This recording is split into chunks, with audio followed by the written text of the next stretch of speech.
If you like pina coladas and getting caught in the rain, if you're not into yoga.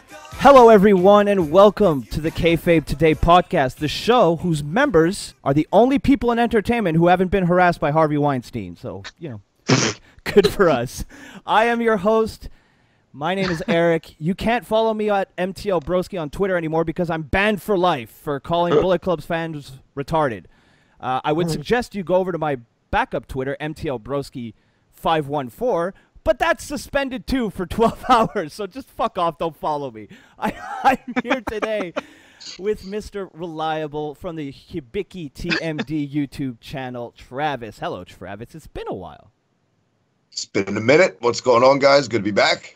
What's happening? It's good to have you. I'm also here with a man sitting high atop Mountain Drew. It's Sexual Napalm, ladies, is in the house today. Drew Ortman. Drew, hello, my friend. For some reason, I just thought you were going to say high atop Mountain Drew, Robbie. No, I would never give your gimmick away. Okay, thank you. I always stay I'm on good. top. And you just heard him, the man who fuels up for this podcast with pina coladas, Robbie Radford. How you doing, Robbie? I'm good. I'm really excited for this.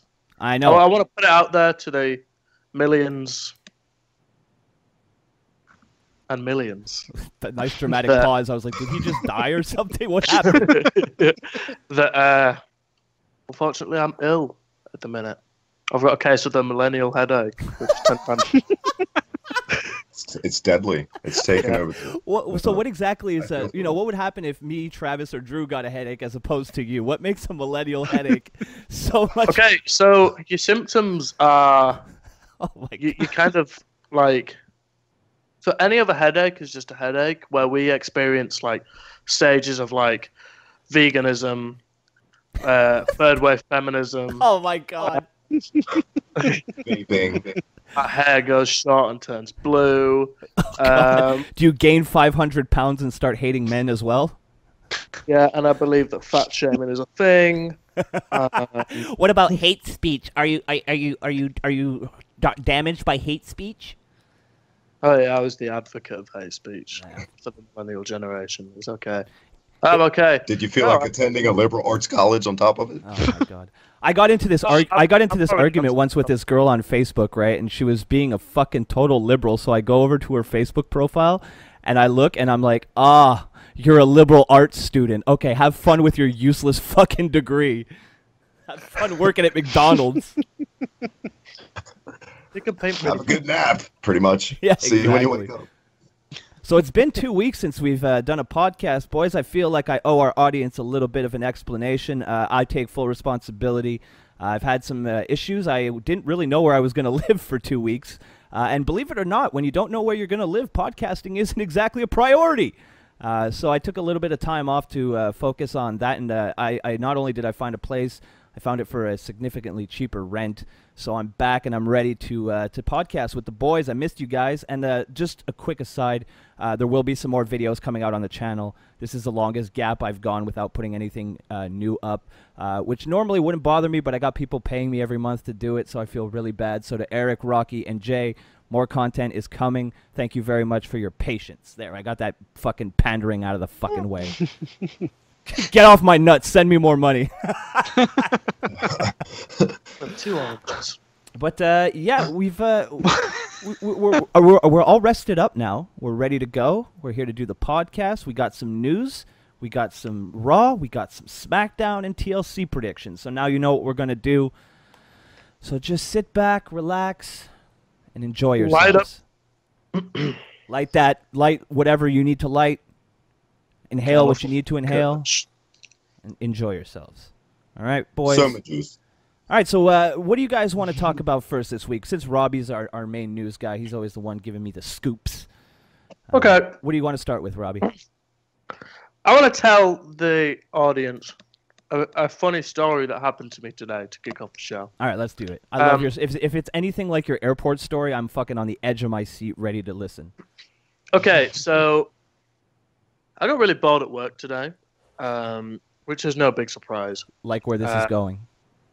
And I decided true to myself, being one of the biggest wrestling marks ever, that I was going to talk to customers and see how many see if I could reference or make as many wrestling like references or cliches as I could. So like I started out small. I hit someone with a chair. No, I started out small, and people were like, "Oh yeah, it's a good shop." This, I was like, "Yeah, man, inside the squared circle, it's okay in here." And I ended with this Indian woman who is one of my favorite customers. She's really difficult, but I think she's great because she allows me to increase my level of patience. So she comes in, and I was like, "Oh shit, here we go." I'm going to see if I can get a Jinder Mahal reference in. And so she comes in and she's like, can I have your help? I'm struggling to take this bet down. And I was like, never fear the modern day Maharaja. Oh my God. Jesus Christ. Jesus. That's amazing. So she brushed up and she's like, thank you. And I come out and she was like, oh, do you know what you're doing? And I was like, well, I'm just a common man working hard with my hands. And I finished it off, and she was like, because there's some boxing in the UK this weekend, and she was like, have you got any betting tips for me? And I went, well, believe it or not, any man with two hands has a fighting chance. Oh my gosh. And then she took a bet, and like I turned to my co-worker, and he was like, what the fuck were you talking about for the last 5 minutes? He was like, it was one of my prouder moments. And this guy came in.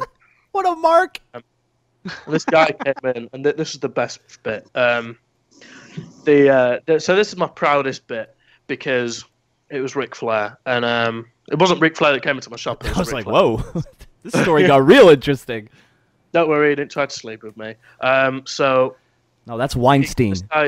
This guy comes in. No, that already happened. So wait. Do you have to have a hashtag Me Too moment, Robbie?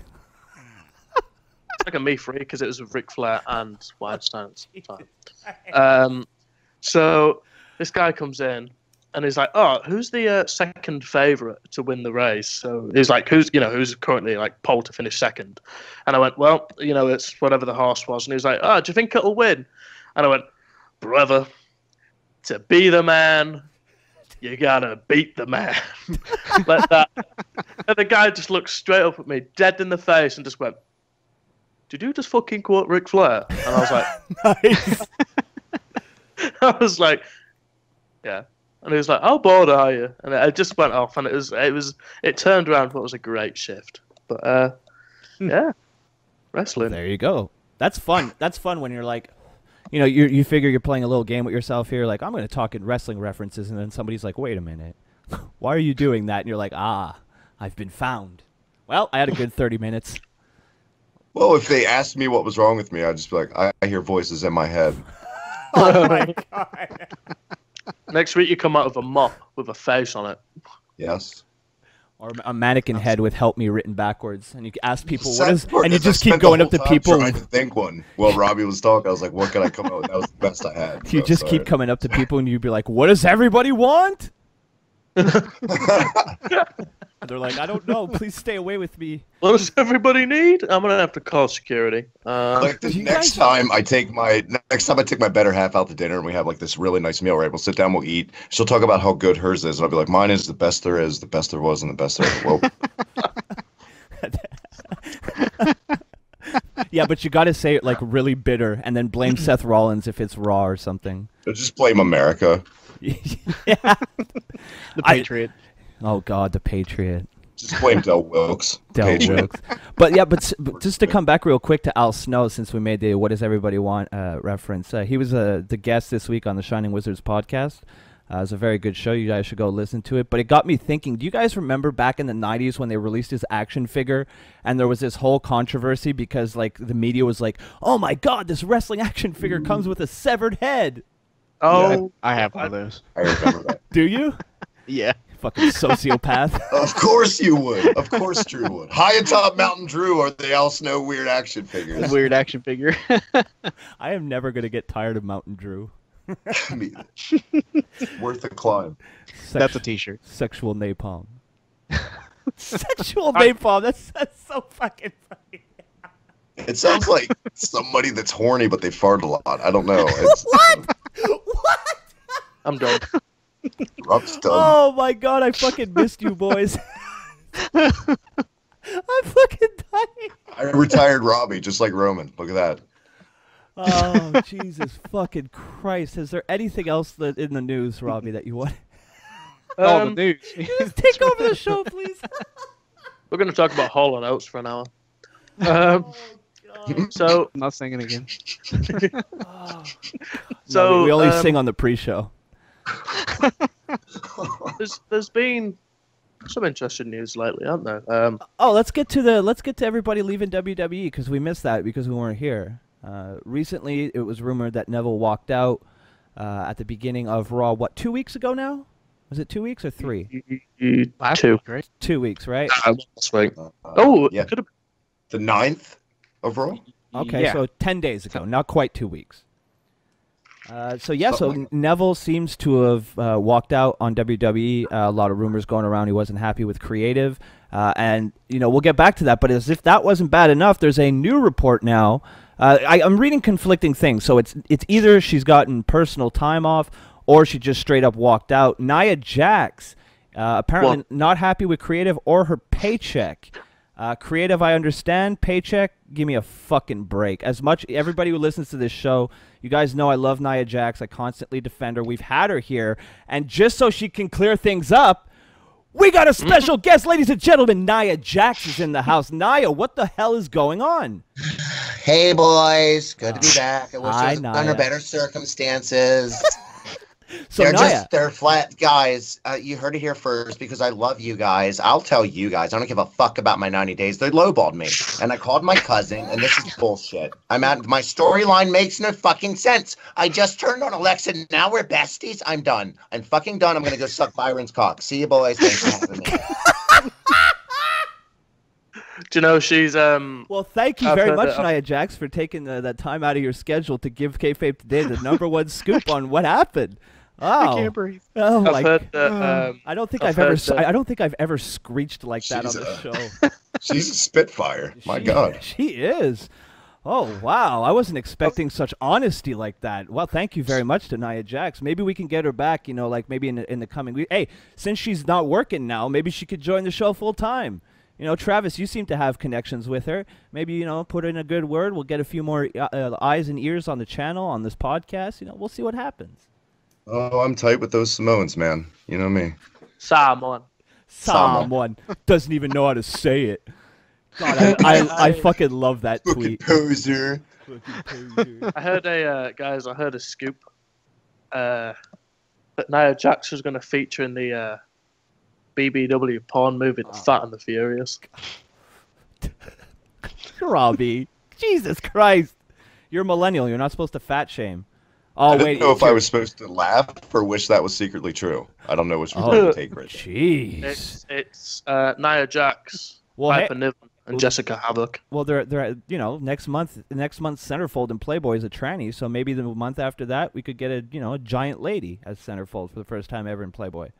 Maybe Neville will pop up in a browser's flick. Who knows, man? That's amazing. I'd watch that. Well, he's ugly enough to be in porn. Have you ever seen the guys in porn? It's not like they're Yeah. It's not like they're fucking winners. Either one of us. King of the Cox. Book it. Yeah, there you go. Gigantic cocks for the win. Building case. Patterson and Neville. But no, just so we can get back to this. If we're, because they're very close together. I can totally understand Neville not being happy. He basically built the cruiserweight division, made it relevant until Enzo came and made it even more relevant. Let's be honest here. Yeah. But I totally understand him being frustrated because he does deserve a better spot. I think after he dropped the title to Enzo and beat the shit out of him, should have been moved to either Raw, preferably SmackDown, and just see what he can do on the main roster, because I think the redemption of that Neville character when he turned heel was so tremendous and one of the best things to happen for 205 Live and for Neville himself. And to see him kind of being wasted on 205 Live in a feud with Enzo, who, let's be honest, couldn't wrestle himself out of a paper bag compared to Neville.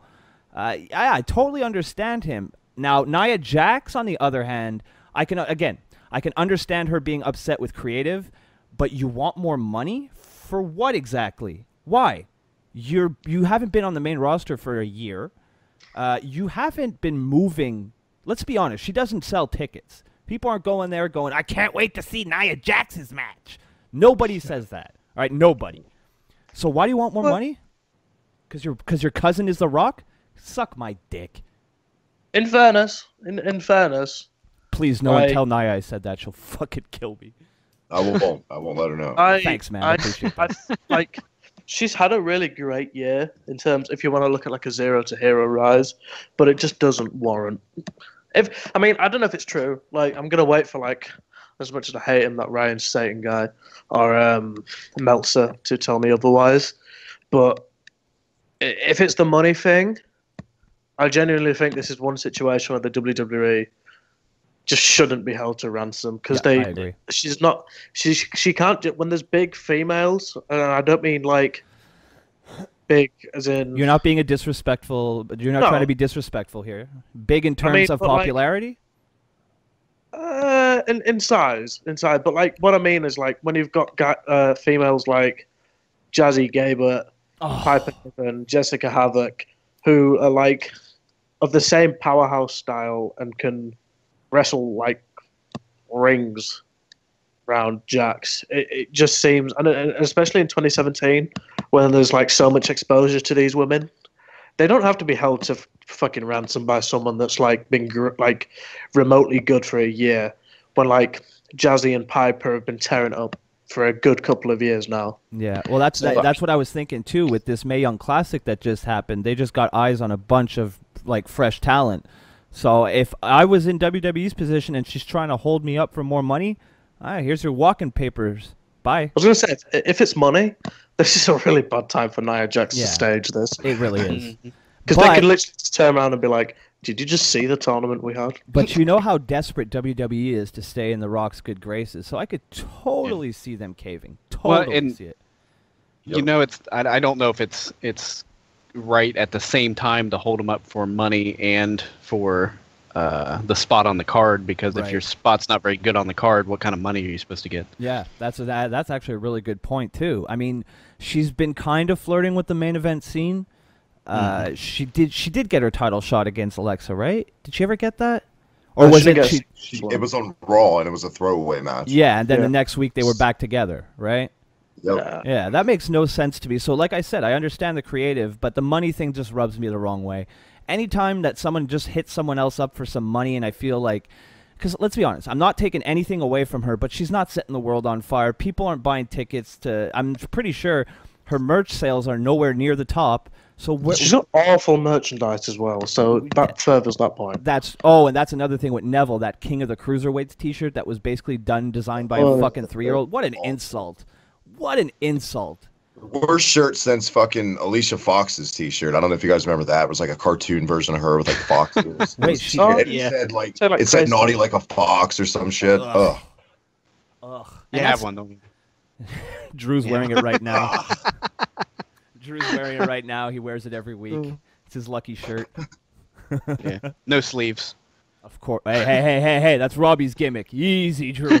Easy. Sleeves still Brooklyn. Robbie remix. Yep. I mean, like, WWE seems to be hemorrhaging talent, and now another report is even more talent are contacting Cody Rhodes to try to get advice on how to leave the company. I don't know if I believe that, but I mean, if there's usually whenever there's smoke, there's fire. So I'm sure there are some people that maybe got in touch with Cody to see how they can get released from the company. It doesn't matter though. To me, they don't have to outsource anybody. All scenarios, they could flat out see him going on Twitter and saying what he's making. You guys know what I'm talking about. Everybody's seen that. That's the main reason, Neville, too. The pre-show match being left off the DVD for royalties was a big one. With the Nia Jax, though, you guys know, I mean, it's a hot-ass take. The other reason she's there, in my opinion, she's like me. You remember Manu? Remember when he was in Legacy for like a day? Oh, yeah. Something like that. I kind of feel like Nia Jax was like Manu. Manu kind of sucked. And Nia Jax was only there because of her family. because they just had all these women, like Robbie said. I totally agree, Robbie. She is totally replaceable. There are far better, bigger women. Yep. And if you take offense to Robbie saying bigger women, fuck you, because I mean, it's perception's reality. It's wrestling. You need an attraction like that, and it's a compliment. You know. I mean, I feel that if they would have booked her properly and made her that dominant monster, think of a female Braun Strowman, right? It would have been better for her, but they did this thing where, and I've brought it up before, where she never got beat. She beat herself constantly, over and over and over again. Let's run into a ring post. Let's run into a barricade. Let's get counted out. All this dumb shit. So like I said, creative makes sense to me. I can understand being frustrated. But at the same time, look, maybe it's because we're on the outside looking in, but if I got a chance to be in WWE, I'd eat some shit and pretend that I liked it just to be in WWE, because that's the big time. That's where you want to be if you're a professional wrestler. And I don't give a fuck what anybody says. Everybody who steps into a ring has a dream of getting to WWE. End of story. And if you don't, why are you even in the business? Why? So you can languish in gyms for the rest of your life? Now, there are exceptions to this rule. People like the Bullet Club. People who get big in Japan, they can make a tremendous living. Austin Aries can make a tremendous living on the indies. But everybody wants to go to WWE. I'm not even a wrestler and I want to go to WWE. I'd last a day. Oh, and we were talking about Patrice O'Neal before the show. Did you guys know he wrote for WWE for like a week and got fired personally by Stephanie McMahon? Yep. Really? Yeah, he did. He wrote for like a week. He wrote it's so funny. He wrote, okay, and now I'm going to quote Patrice O'Neal, all right? So anybody with sensitive ears, calm the fuck down.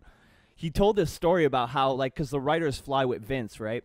And he told this story of, like, the first time he walked onto the plane, there was, like, there was one of McMahon's entourage that looked at him, and Patrice was like, it felt like he was going, what is this nigga doing on this plane right here?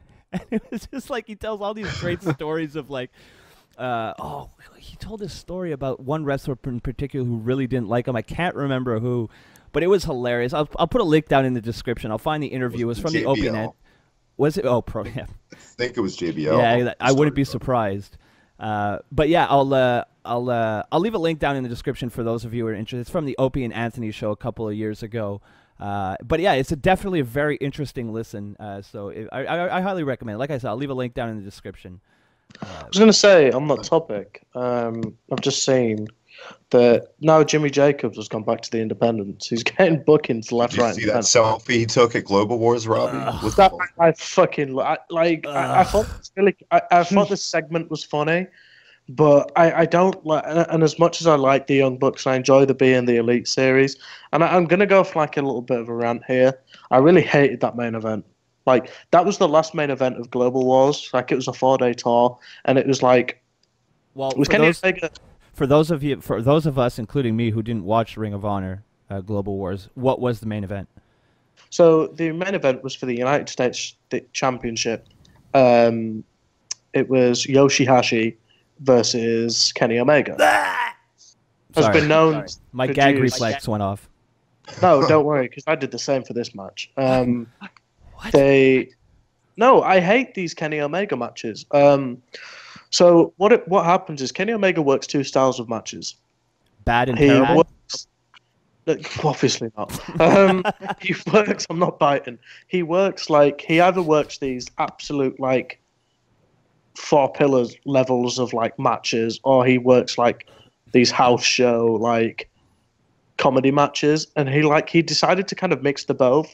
And what happened was the ref took a bump, and like the rest of the Being the Elite cast, which is Hangman Page, Cole, not Cole, Hangman Page, Skrull, and the Bucks came out, and then bit of a mess around, and then Yoshihashi called Chaos out, and the Chaos members that were there came out, and it was just a fucking piss take. And to close the show, Kenny Omega, like on his promo, spoke about how good it is that people are liking his videos and subscribing and then they were like, and then obviously one of the Jacksons said, "Oh hey, let's take a selfie. Oh, have you got your phone? Have you got your phone?" And obviously they were all checking the pockets, and they were like, "Hey, is that Jimmy Jacobs?" And he took the selfie, and like, I just thought it was a fucking. I thought it was like. It's so petty. It's so the more it fucking looks petty. as well, the more it looks as well, like it just looks like Ring of Honor will happily bend over backwards for the Bullet Club boys, and it just doesn't like it affects the credibility to everyone that's like that knows for a fact that the Bullet Club is not what it once was. And the thing is that they're pushing half of the story. So people are like, because the reports that Jimmy Jacobs got fired from WWE for taking a selfie with the Bucks. It was taking a lot of time off over the summer. Exactly, and if you ask me, that has a lot more to play with it. Maybe the thing, he already had some heat because he took a lot of time off during the summer, and then it makes sense. It does make sense to me. When you're an entertainment company, when you cross lines, like just think of any major sport.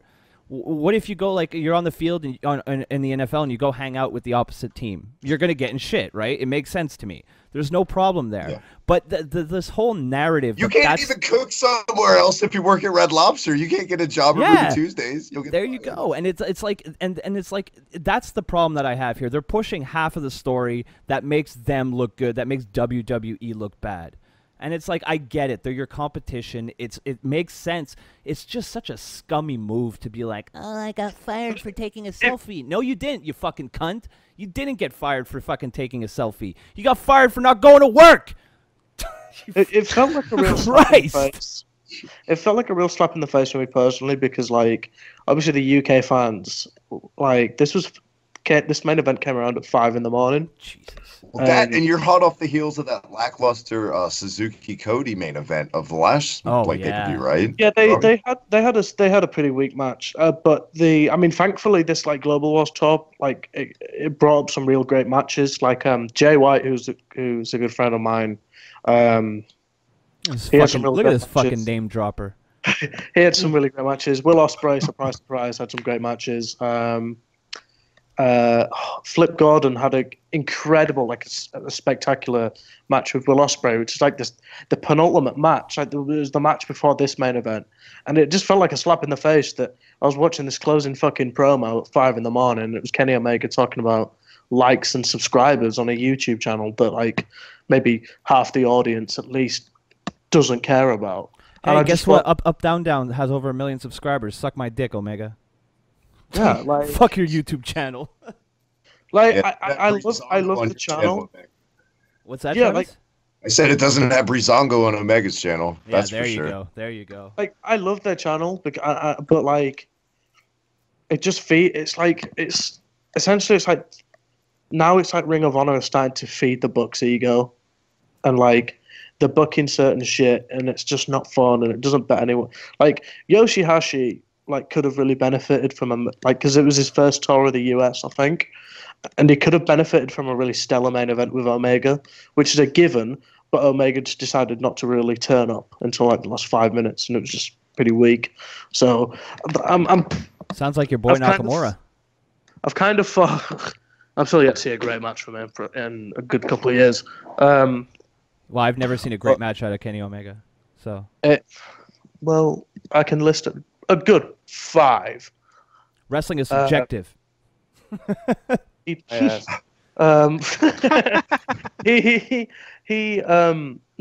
but like I said, this felt like a big slap in the face. But on the upside, what's funny to me is WWE have fired back at Ring of Honor. Okay, so have they? This is news. And it's like a read between the lines kind of thing. Right. So NXT announced today that there is going to be a championship match in San Antonio, and it's for the NXT Championship. Oh, I saw this. Adam Cole versus Drew McIntyre for the NXT Championship. Special guest Shawn Michaels. Guess which company is running a big fucking show that night? Is that a takeover or just like a house show? It's a house show. See, I did not know that until you just now said that. Yeah, it's a house show. It's the night before. It's the night before the takeover. So guess which company's running a really big show, same area? ROH? Ring of Honor. Yes. So this is a tactic. I've deducted it as a tactic to get Ring of Honor fans, because you know, that's what I see it as. It might not be, but I just kind of put one and one together there. Well, the timing is incredibly convenient. You got Adam Cole, who is a huge part of Ring of Honor, and I mean it's Shawn Michaels. Where are they? Are they in Texas? It also serves ROH, right? It also kind of serves them right in a way because for the past couple of years they piggybacked off Mania for like taking shows in the Mania City every year. Every independent piggybacks off Mania, so you know what I mean? Yeah. Like, every independent does it. Like New Japan. I mean, New Japan's not an independent, but they're sending. But they'll do joint shows. They'll send in talent for those shows, right? Yeah, they're sending Hiroshi Tanahashi and Kenny Omega to the Supercard of Honor shows for that weekend. So it seems like Ring of Honor are like, give us talent, give us talent. But yeah, no, I hate these fucking companies that are like, we don't need the WWE to get by, but let's book a show at WrestleMania weekend that's a mile down the road from where WrestleMania is going to be in 12 hours' time. Well, it's all business, man. That's why you see Burger Kings and McDonald's literally like cat and corner to each other but usually. Like, you never that's why you see Starbucks across the street from Starbucks. I mean, yeah. I mean, at the end of the day, on all this stuff, can I say one thing? Because we just we segued into ROH about the Nia Jax and all the leaving and stuff real quick. Yeah, I just want to say it. Yeah. I wanted to actually respectfully disagree. In a way, I see both sides, but on one hand, it is a business, and especially, and I'm defending Neville more so, way more than Nia Jax. Yeah, I'm way more in the Neville camp than I am in Nia Jax's camp. Pretend like I'm just talking about the Neville thing with this. It's kind of like I work at a restaurant, right? And it's like I'm working 6 days a week, and if I'm not, I could be offered from another restaurant that's impressed by my work. Someone came in to eat and give me like a bunch of less days, but for more money. And you got to come and travel, all that shit. These guys are banged up too. I'm not like taking body slams in my kitchen. These guys are, they're athletes. I totally get Neville doing it for a guy that name two other guys besides him and the Usos that have turned it all around more, and Breezango, respectfully, this year than those guys.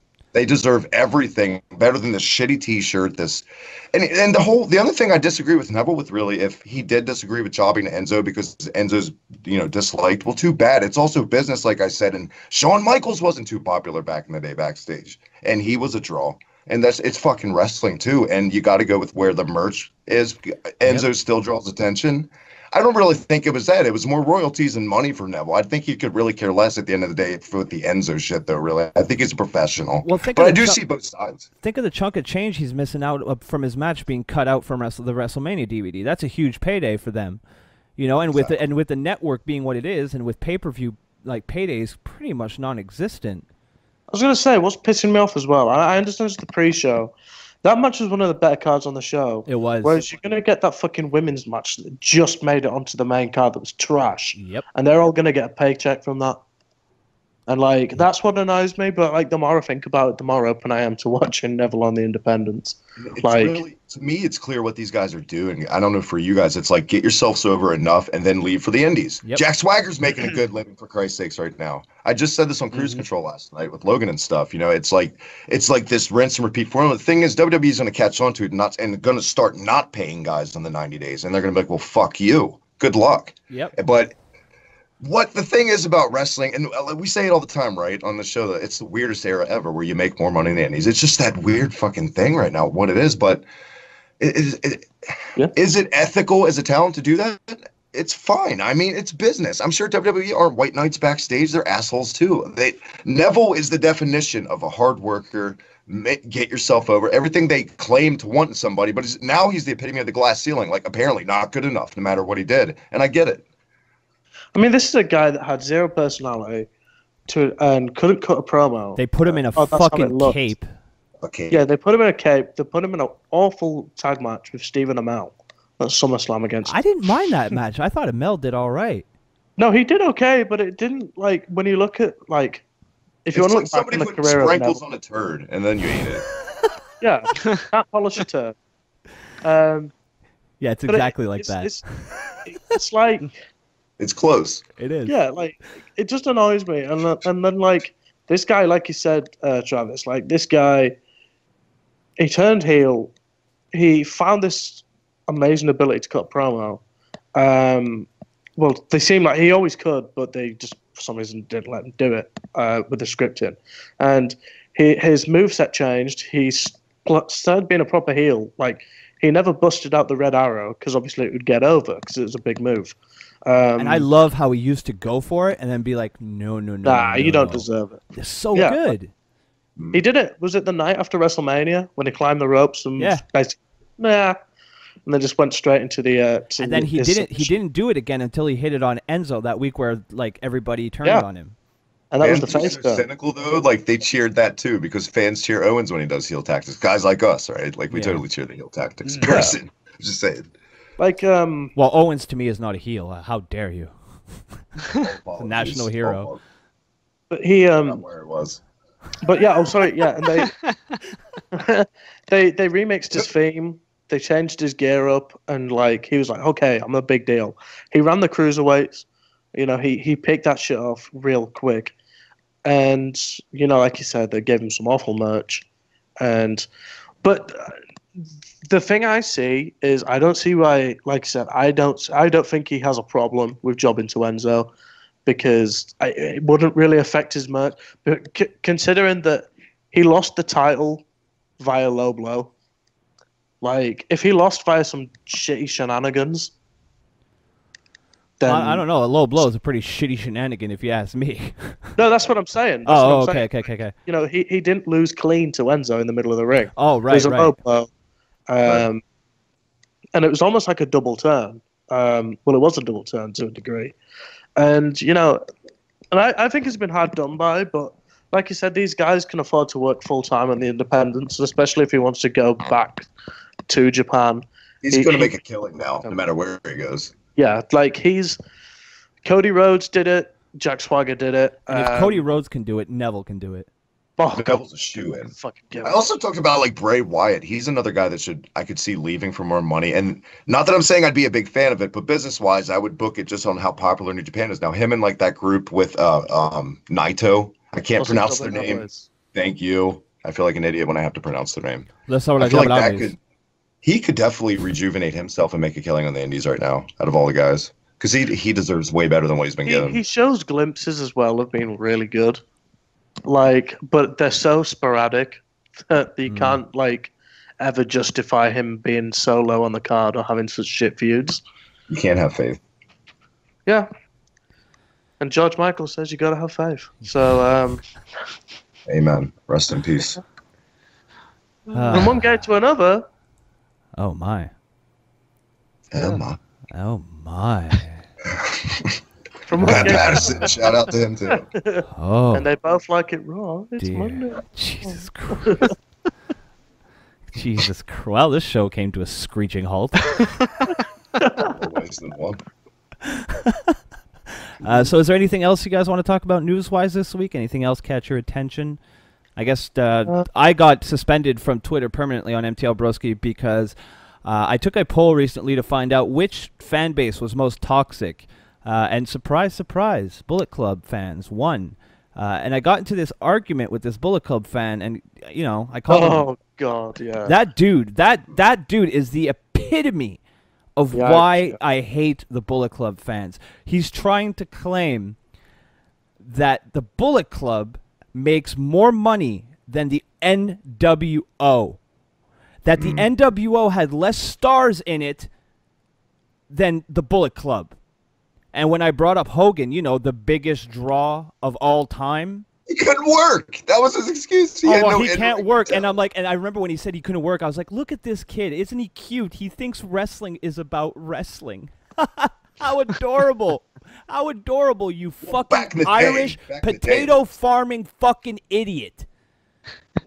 And then I called this cunt retarded, and he's like, oh, I'm special needs. Oh, grow up, you caveman. Listen, motherfucker, I was born in the 80s. You could say faggot, you could say retarded, you could say whatever the fuck you want, and nobody bat an eyelash, okay? Grow the fuck up. If you're offended by words, just walk into traffic. The world doesn't need you. If this was back in the day, in the caveman days, you'd be the people that we'd be throwing at the fucking animals as bait, because you're the weak ones.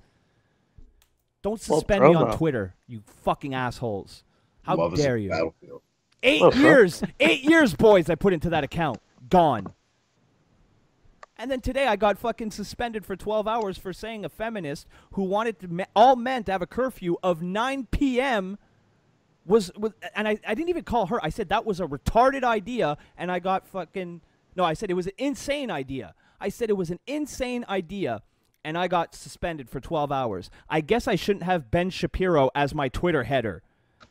The thing, people are going to try to misconstrue what you say because that's what fucking assholes do, right? Yep. As long as it's not like directed hatefully to hurt somebody, they're fucking words, people. And on top of it, don't entice somebody and then cry foul because you look like a douchebag. Oh, and you want to know the best part? You Ugh. want to know the best part of why I called him retarded and why I started name calling?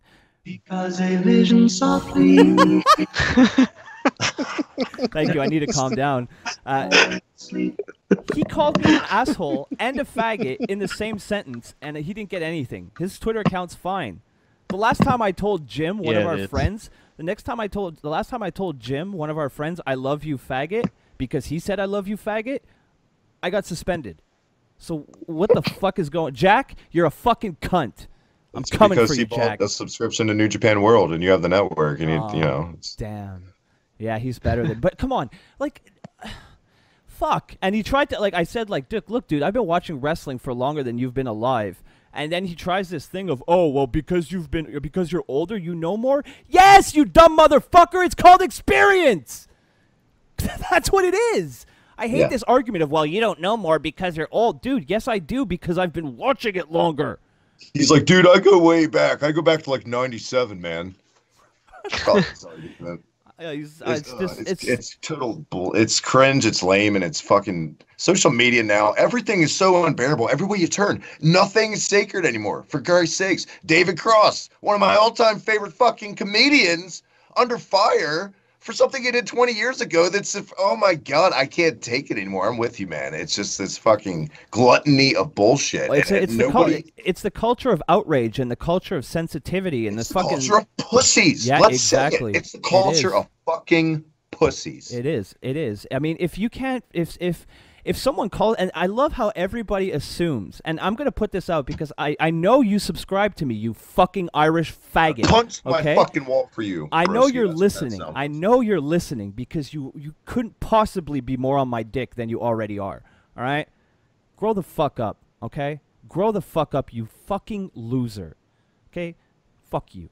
Fuck you. That's all I have to say about that. I'm not going to talk about my Twitter anymore. As far as I'm concerned, my Twitter has become a fucking link dump where I'm just going to throw my goddamn episodes on, and I'm not talking to anybody anymore. Strictly in the DMs. If you want to talk to me on Twitter, DM me. I'm not talking on the timeline anymore because Twitter has it out for me. Oh, wait. One more thing about my Twitter account. So after that, I'm sorry. No, but this is fucked up. This is really fucked up.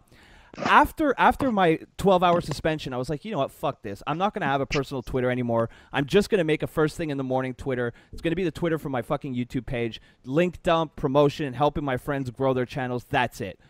So I make a new fucking Twitter account, brand new email that I just made, brand new account. Before I'm even done fucking signing up, I'm suspended. Not banned. Suspended for good. I didn't even do it. I didn't even have a chance to tweet. So now they're preemptively suspending me on Twitter. So you can all suck my dick. Go fuck yourselves. Can I quote one of the greatest authors in the history of literature that sums this up real quick? Do it. It's to mind over matter. People that matter don't mind, and people that mind, they don't fucking matter. There you Dr. go. Seuss. Dr. Seuss? They some fucking... Oh, but Dr. Seuss is racist against black people. Fuck's sake. Monday Night Raw was fun this week. Of course he is. Well, as Robbie said, Monday Night Raw was fun this week, but before we get to that, we're going to shove some advertising down your throat, just like WWE shoves Roman Reigns down our throat. Enjoy. If you're not tuned in to the Shining Wizards, listen to what some of our fans have to say about the show. Hey guys, it's the Stallion, and when I'm contemplating suicide, I throw on the Shining Wizards because nothing makes me feel better than knowing I'm not one of these 4 grown adults, virgin fucking marks, discussing a fake wrestling product. Tune in live every Tuesday night, 7 p.m. East, rantemradio.com. It's the Shining Wizards, where it's wrestling talk and talk about wrestling. We're back. I haven't gotten banned from YouTube yet, so we're going to keep going. I don't know if this show will ever see the light of day. The way things going, I'll be off the internet completely in about 2 days. Just hiding in a corner trying. I'll be fucking like Julian Assange, fucking locked up in an embassy, crying and saying, "Please don't arrest me for my Twitter crimes." But there's no more time for talk about my goddamn Twitter woes, because we're going to get into Monday Night Raw, which is actually a decent show this week. It has been decent for the past 2 weeks, actually. So here we go. Your official results. Jason Jordan, Titus O'Neil, and Apollo Crews versus Elias Anderson and Gallows.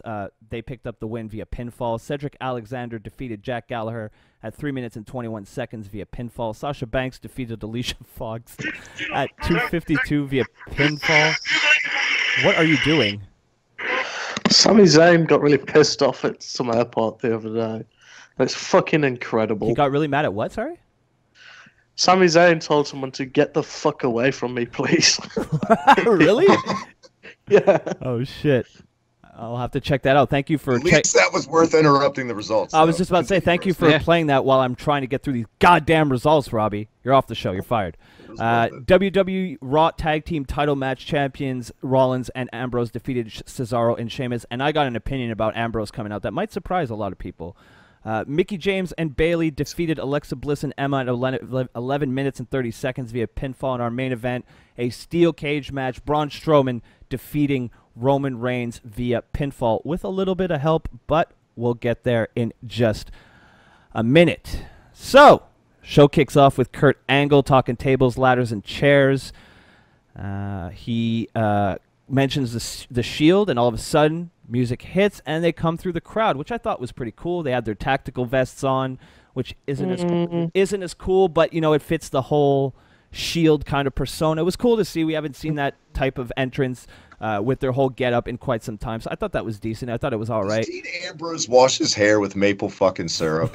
What's going on? Okay, well, let me get into Dean Ambrose right now, because the biggest takeaway we've had the Shield here for 2 weeks.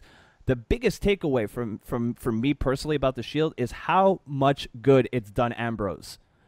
He's been very entertaining. He's got even and I think this promo that he cuts in the ring in this segment, calling out the Miz and and the Bar and Braun Strowman. I thought this was fucking classic, old school, actually kind of crazy Dean Ambrose. Do you know why? Why? Because he doesn't He doesn't fluff his words, and he doesn't mess about. He's not goofy. He's not goofy. He's not okay, so do you remember when he gets into those feuds and he's like, well, where I see it, I'm going to kick your ass. And then he'll fight someone. When he's with the Shield, he's like, come down to the ring, I'm going to beat your ass up and put you in a hospital. He's so much more aggressive, and he gets straight to the point. That's what I was going to say, too, because he's... Go ahead. Sorry, Bruce. Well, just real quick, what I like about his promos now is he does that thing where he starts off kind of calm, and by the end of his promo, he's like at 11. So he's progressively getting angrier as opposed to dancing around and making goofy faces like a fucking moron. When Dean Ambrose is in the Shield and is cutting a promo, I actually believe that he wants to fight. When he's on his own, I just feel like he wants to have who has the best one-liner in this promo. And it's refreshing to have that old, because when the Shield first debuted, Ambrose was my pick to go to the top because he was the promo guy. He was the guy kind of at the center of the Shield. And I was wrong because they went with Roman Reigns. But it's refreshing to look at Ambrose and be like, all right, this is why I liked you back in the day. A little bit more that, even though I don't have too much experience with Jon Moxley, he felt kind of more CZW than goofy PG WWE. Oh, Jon Moxley was a fucking freak. Yeah, well, yeah, I know that. I mean, anybody with the name Titty Master can't be, a gentleman. But I wonder if Renee knows that. Probably. Yeah. She probably knows that firsthand. What am I talking about? Hi, old titties. Do you know, the thing is as well, the reuniting of the Shield is a good opportunity for all three guys to be rejuvenated. Okay, for instance, they could do wonders with Ambrose here. They can do whatever they like. They can make him a top I know Travis guy. has a prediction. Oh. For Ambrose. Let's say that prediction. I still think. I mean, it's came out I think today or yesterday too, but it should be an Ambrose heel turn. I think at the end of this. Yeah, I said that. I don't know though. What I would love to see. I'd love to see Reigns turn heel. I think that would be the ultimate swerve now, bringing the Usos in is the ultimate. The ultimate swerve So what I want at least is I want a Survivor Series match.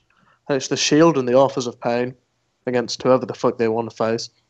And then, like, once that's ticked off, like, a great swerve, like I said, would be Roman Reigns just, like... Because obviously WWE have acknowledged that they need to turn this guy heel. Oh, they don't need to, but they could really benefit off this guy just being a dick for the rest of his days. So can you imagine if they're, like... in similar, like, to the Rollins turn, like, the Usos come out and blah blah blah. There's a bit of a standoff, and like they're having a tag match, and I don't. There's so many ways you could do it, but a great swerve would be to finally pull the trigger on turning Reigns here. I know that might sound out of touch because they probably will never turn him heel, but you know they could experiment with it at least. Well, our Lord here at Kayfabe today, Kieran, he put this. We have this little group chat that he put in this guy who was like arguing that the reuniting of the Shield meant that Roman's push was over, which is one of the most insane things I've ever heard, because this is day one booking. You're taking a guy that people hate, putting him with two guys that people love, and voila, all of a sudden the boos for Roman have mostly gone away. It's for now. It's, well, for now, yeah. But they're kind of getting that. They're, in a way, I feel like the people that aren't like us, let's say the casual fans, right? This is enough for them to be like, oh, well, maybe we should like Roman because he's in the Shield. You know, and it's like they're tricking us. They're hoping that they can trick us. That. It's not going to work, but that's what they assume is I think it can work with the casuals. I don't think it'll work on us, you know, nerds. It can work with It can work with the audience, the arena audiences. Yeah, but never on Twitter. Never. Yeah, like half of the arena now. That audience, you mean? The ones that are hanging on by a thread that haven't left because all of their kids. Listen. It's this simple. It's this simple with the Roman stuff for Kieran. For me, in my opinion, ratings are at an all-time low. Business is suffering. Guys are leaving. Indies are thriving. We talked about that. Right now, the casuals are leaving. The only guys hanging on by a thread are the hardcores and guys like us who do podcasts, people that bitch about it for the most part, right? So eventually they've got to learn to cater the right shit to the right demographic that's still there. And I say it all the time. This is not the era for fucking storylines backstage. This is the era when you got to go with what's there. I'm not saying that's my taste. I prefer psychology, but man, that's not what it's. Everything's accessibility now. YouTube, everything is so instant. You can't expect a formula from 1998 to work in 2017. I'm sorry. That's definitely true. That's an excellent point. It's like as well. New Japan is the #2 company in the world, and how did they make that rise? They put on these match of the years. Like if you ask somebody why do you watch New Japan, they will always the say announcers. That too. Like the Japanese, that's why I would watch. Are fucking nuts. Have Funaki commentate every week. Indeed. But like they, man, I miss that so much. They will watch New Japan his mouth for like 5 minutes. Could you imagine the snowflakes today with that gimmick? Oh my god. I'm up for it, lads. Which is the thing is that it's not even fucking offensive. It was just the trouble of dubbing Japanese movies into English. That's the only thing. It's not even a racist thing. But I totally agree with you, Travis. If they did that today, they'd be crying racism so fucking fast. When you could easily call racism on things like the Nation of Domination, when the Hart Foundation, you know, they spray painted like, well, it was made to look, because Brett would never do that, but it was made to look like it was written like, go back to your country. Like, I think they even wrote like Uncle Tom on the fucking wall and shit. Could you imagine if they did that today? Didn't DX come out in like blackface?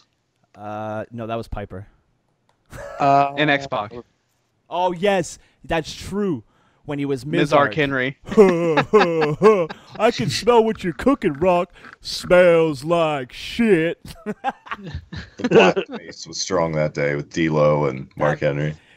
Oh, D-Lo too. Yeah, Billy Gunn. The boy says he touches himself. He touches himself, and then Road Dogg goes. Jason Sensation too. He was awesome back in the day. I used to be friends with Jason Sensation on Twitter, and then he was like, "Oh, I'm not doing too well, man," and he disappeared, and I never heard back from him. I was in the DMs with Jason Sensation for a while. Super nice guy. Nice. Yeah, really nice guy. Really nice guy. But Jason, if you're listening, hit me up, bro. But basically, yeah, I didn't mean to rant, but I don't think the Roman thing's going to work. It's so obvious what they're trying to do. Yeah, no, you can see right through it. But I mean, it's a valiant attempt. You know, I think they could. I think they could actually make this work, but there has to be longevity to it, and there has to be legs. Yep. If this is just a 1 month thing, that's what I'm worried about. It's just to take us up to the Rumble because they've run out of creative ideas for the time being. They're fucked. Like the financials came out. I heard Meltzer talking about it, and I went and looked for myself. If WWE didn't have the TV deals, there'd be in millions of debt. So I don't know why they're not producing good television, because it's their only like big income. Like overall this year, even their NXT ticket prices, like in like weekly attendances, have dropped. Like it's only the takeover shows that are like raking in the money. So they're having a problem like all around the company. But like you said, it's because people are smarter and they know that there's a wrestling promotion that is A, nearer and more convenient to them, and B, it's what they want to see. Like if I want to go see incredible wrestling, I'll go watch New Japan. If I want to go see like some dumb shit, I'll go watch CZW. If I want to go watch whatever, I'll go watch. Too much wrestling. That's another thing. There's too much fucking wrestling. 6 hours of content a week, and it's on Monday nights, Tuesday night. I mean, it's always been on Monday nights. It's always it's so front loaded in your week that I could definitely see people. If you have this hardcore dude, right? He's watching Raw. He's watching SmackDown. He's watching NXT. He's watching 205 Live. You know, that's fucking, what, 9 hours, 8 hours of wrestling every week, all front-loaded on the first 3 days of your week. Then if you have a pay-per-view, you got Sunday as well. So then you have Sunday, Monday, Tuesday, Wednesday. Dude, how can you not get burnt out? I tell you, also, man, as much as we do defend WWE, we always try to give the devil its due. They really have shot themselves in the foot. Think about it. 5 years ago with Rock and Cena, they were at like an all-time high business-wise, right? They were killing it financially. Think how far they've fallen. And it's due to, and I can't think of another time in the history of that company, for years straight. And it seems like since the Daniel Bryan stuff started, in the beginning of that run with Daniel Bryan, they screwed him over and everybody was so pissed. And of course, we all remember that Rumble match. But it seems like year after year after year till now, they consistently give us so much bad shit as opposed to like we have to cherry pick the good out of wrestling. There's never been another time in WWE where it's been like that, where they pretty much taken their big rich dicks out and flopped it in our face and say, you're going to like it whether or not.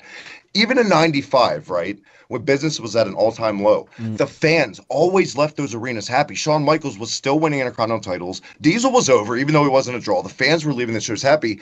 Fans are leaving house shows happy now, but it's such a rinse and repeat formula. It's not unpredictable anymore. I gotta say though, whenever I go see a WWE show live, a house show, I'm not gonna talk about Raws because I think I don't think I would go to a Raw if it came to Montreal. But a house show, fuck, sign me up. Because listen, it's $40. You get really good seats, and you're getting 3 hours of the guys being themselves. No TV cameras to hold them back. Nobody to be like, oh, you can't do this, dude. This Sami Zayn, Kevin Owens, like kind of uniting and being on the same page. I saw that months ago when I went to a house show when they defended Pat Patterson from Jinder Mahal. And I totally agree, and I feel like that energy is still there, but as opposed to back in the day, it feels so much more, it still feels manufactured going to a house show. There's still commercials, as opposed to like in 95 or whatever. And I know it's, changed in times, you can't help that, but still, it's back then, it was just for a house show at 95. It was like a spotlight in a smoke-filled arena, pretty much. Yeah. God, I miss smoking in arenas. I also miss pyro. I miss the pyrotechnics. Well, the thing is, whenever they came to Montreal, we never got pyro, so it's not something I've ever been, like, too insistent on. I don't really... We'll get to know pyro this week, though, and how it affects a comeback or a return. I'll tell you what's a big fucking slap in the face. So, you know how they basically tap off half the arena these days? Mm-hmm. When they come to the UK, every show is sold out. I mean, they come here twice a year. But every show, wherever they go, is sold out. And every time they fucking come here, and the UK is maybe 1 or 2, especially these days, of the shows a year where there's no fucking tarp on any of the arenas, we always get a filler show. Like, nothing happens on those shows. You mean like for the Raws? Yeah. Yeah. Nothing ever happens. In fact, there was one time when the Brothers of Destruction reunited and they cleared out the Wyatts. That was cool. But on the large grand scheme of things, I cannot tell you from like the last 3 or 4 years anything great that's happened that's warranted like them to like not treat us like an American fan base. Like, and that's definitely one thing you can always say about TNA as opposed to WWE, as opposed to the UK fan base. Not in the later years, but when they really didn't need it as much, they would still give you guys these good shows because they were always popular over there so much. So even when they weren't suffering over here in like the 2008 era, like in the later days, they needed you guys desperately. You know what I mean? You were like their last hope, but they were good at treating their UK fans like they gave a shit about them, as opposed to WWE always has since SummerSlam '92. For Christ's sakes, it feels like. Yeah, we sold out Wembley. Yep. Like, Good show. But which. That was Brett Bulldog, right? Yeah. Yeah, that was a great Sunset show. Flip. Where Bulldog was. That was actually I should just say that was Brett and Bulldog was there because Bulldog was out of his fucking mind, drunk or on pills or something. Yep, and he almost killed Brett. Like he almost botched the dive and didn't catch him or something. Yeah. Actually, I don't know if you guys caught it. Brett was Sam Roberts' guest like 2 weeks ago. Good 30-minute interview. It was actually pretty interesting. He still doesn't like Eric Bischoff. Well, it's funny. He talks shit. He talks shit about Bischoff, and he's like, "But I like him. He's a nice guy. But he's a fucking maggot." And I'm like, "Whoa, Brett. Whoa, Mr. Bipolar." God, he's seriously like my wrestling hero. I love him. Yeah, me He too. But it's like, it's just reminded me another thing that I don't get, and I'm gonna defend Britain here, all right? He said that like UK you said that like we're all ready to shit on the UK. He's like, I'm gonna defend Britain, guys. Okay, please don't kill me. But what I was gonna say was the Beatles tattooed on my arm, bro. Relax. It's proper aggressive. That's what it is. It's like, what I don't get is like, wrestling in the UK has never been as popular. Like, there's a promotion in like every town, and like, this is a really great time. This would be a very, very good time for the WWE to start, like, when they came to the UK, to start putting amazing, like, shows on. You know like, what? Where the fuck is Pete Dunne? He's everywhere. I want him in the fucking company. I want him on Raw or SmackDown. That dude is amazing. He's taken up indie dates. Like, I don't know what he's doing, but he's okay. So, Robbie, can we all agree that the UK title is just like a toy? It's just to sell replica belts. It's forgotten about. It's like it's not even a marquee. Okay, like this Survivor Series coming up, I'm going to assume that they're going to have a UK match on it, because if they don't, what's the fucking at point? least at the takeover, man. You could at least. I mean, the thing is, they defend the UK Championship in the UK more times than they do under the WWE banner. Which I guess makes sense. You know, I guess it makes sense. Yeah, they do it well, but like, the thing is, like, I know you guys are familiar with Progress. I'm gradually falling out of love with Progress for more than one reason. But the British Strong Style, they wouldn't sign Robbie. No, it's not that. I fucking hate the crowd. Was it the Progress fans that were chanting like "You're a faggot" to Ospreay? No, it was WCW, I think. WCW. Sorry, WCPW. Oh, okay. I thought it was ICW. It'll be one of the two. They're both shit promotions. You can tell I'm tired and I've got a headache. Get another pina colada. Yeah, you were in a better mood. I might get a glass of white wine, lads. Oh my God! He's going to slip into the tub. Yeah, I was just gonna say a pina colada and now a glass of white wine. Do you want to go do your fucking fingernails, you Nancy boy? Robbie's just feeling fabulous. But like, one thing I don't get, all right, is that like, hey, I do my nails. One thing. Hey, you know what? I gave Robbie shit, but when I was 16 years old, I went through that fucking weird, awkward phase where I painted my fingernails black, so I can't really talk. Oh, I know. Your Fabulous was way too good. That living in the gay village is really paid off, man. I'm leaving the gay village. I'm moving into Little Italy, so maybe I'll be like, oh, I'm welcome to the Kayfabe Today podcast. Hey! You gotta break a champagne bottle on the gay village. I'm gonna be so sad. No one's gonna hit on me anymore. No one's gonna buy me a drink in the rare occasions that I go to bars. Just sign up for Tinder and keep in touch with those guys. No one's gonna try to sexually harass me when I'm trying to buy cigarettes. With my luck, I'll probably find the Montreal Mafia, fucking rip them off for some weed, and end up in a trunk somewhere. Didn't they kill Dino Bravo for cigarettes? Oh Yeah. no. Yeah. Drew. Oh, no, I mean, no, they didn't. Let's move on. Yeah, Drew. No, let's move on, guys. Thanks. I haven't even moved yet. I'm already under witness protection program. Okay. An update on Pete. Good old Peter. Update on Peter. I've just found it. Done? So, I wrote it down the other day because I've got a list of notes that I make that are noteworthy. This kid works harder than any of us. He's currently in Thailand, doing one thing or the other. Because this guy's a fucking. I think he's currently in Thailand. He's going around wrestling ladyboys.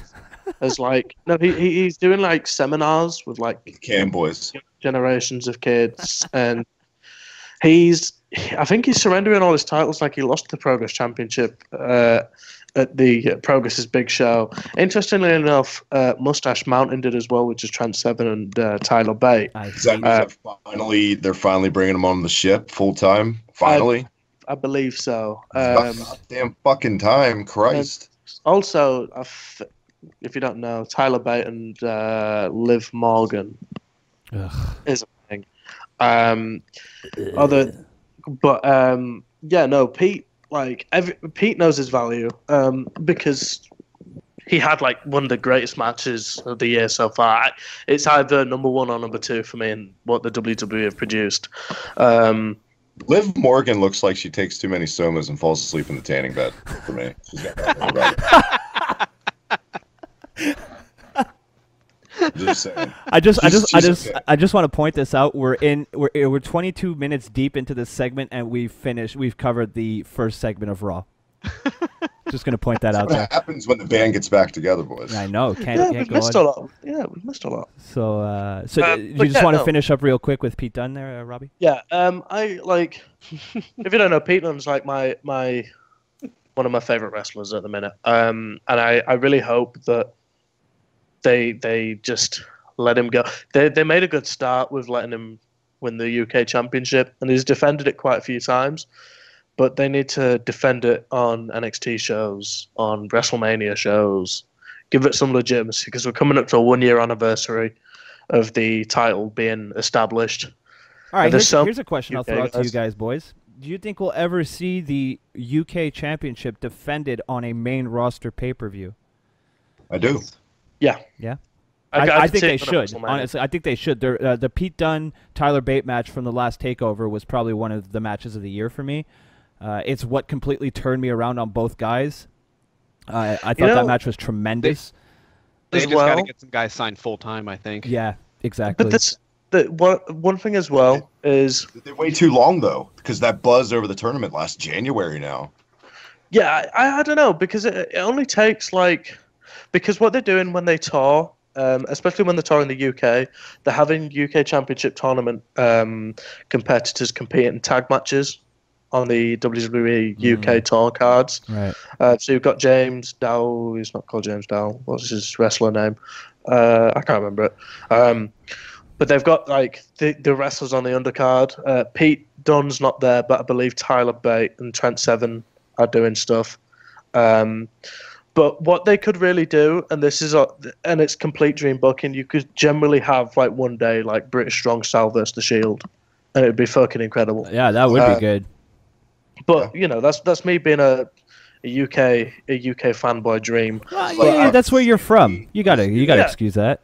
But to close it out, because I could go on and on. Oh really? The UK. Oh, you didn't know? I'm just fucking with you. But yeah, no, they have an abundant. They're going through a phase of producing great talent. I know he's not English, but like guys like Travis Banks, who is one of the best wrestlers in the world, like Travis Banks, and just more guys off the independent scene. Fuck, Just a quick one, Travis. Matt Riddle is facing Minoru Suzuki at Global Wars this year. I saw that. People were hyped. Matt Riddle's a stoner, right? People are losing their shit, actually, when I saw that on Twitter. I'm not going to attend that show, but I really hope that's good because Jeff Cobb and Matt Riddle are going across to New Japan by December. So that's going to be great. But yeah, sorry. I know we've got shows to get through. Oh, yeah, no worries. That was actually a pretty interesting aside, so I don't really mind that. But from there, we're going to go from, awesome UK wrestling and the thriving scene to Elias and the Good Brothers singing a little tune. Oh, good fucking God. These lads are great. I love this. I fucking love this. I loved when they were, like, clearing their throat. And then especially Anderson was like, "Hey! Yay!" Just, like, screaming and shit. Uh-oh. We got a message here. But this led to a match, of course. They never got to finish their song, even though it was fantastic. We had a match here of Jason Jordan, Titus O'Neil, and Apollo Crews versus Elias Anderson and Gallows. I thought for what this was worth, for what this was, it wasn't terrible. I thought it was even. I'd go so far to say as it was pretty solid for an opening match.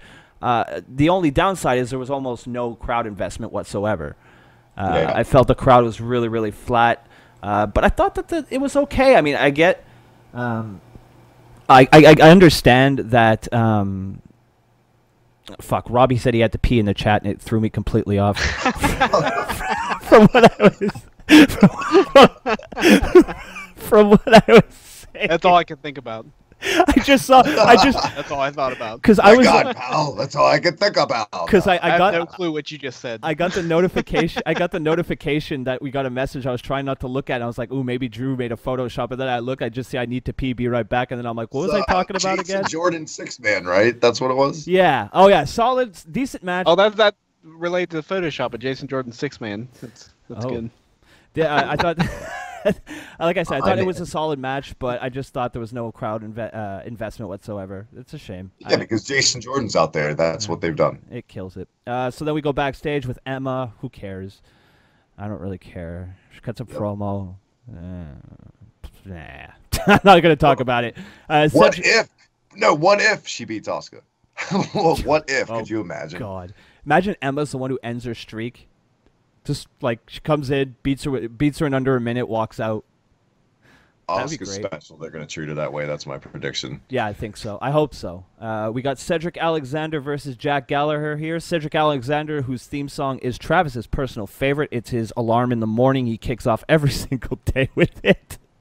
Fake news. Wasn't it Cedric Alexander whose theme you actually Yes, that is the tweet I posted. I was so sick of hearing it because I have to review 205 Live every week, and it's bad. It's the tempo is unfitting. I guess I don't hear it that often, so I don't have as much of a negative reaction to it as you do. I just thought that was funny when you went off, and then I went to listen to it. And I'm like, I don't get it.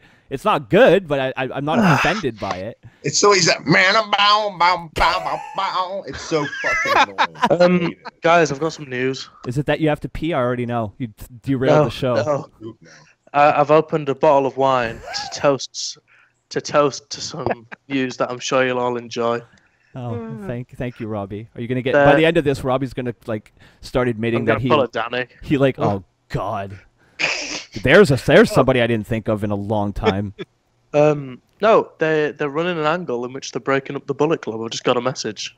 Oh, what a shame. So, yeah, I saw. They're running an angle where Danny's breaking up with whatever worker she's with. Oh, sorry, I lost track of.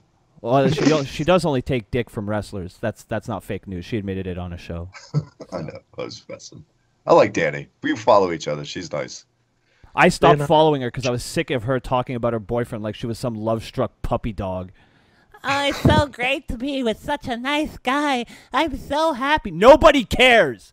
Shut the fuck up. We're miserable. I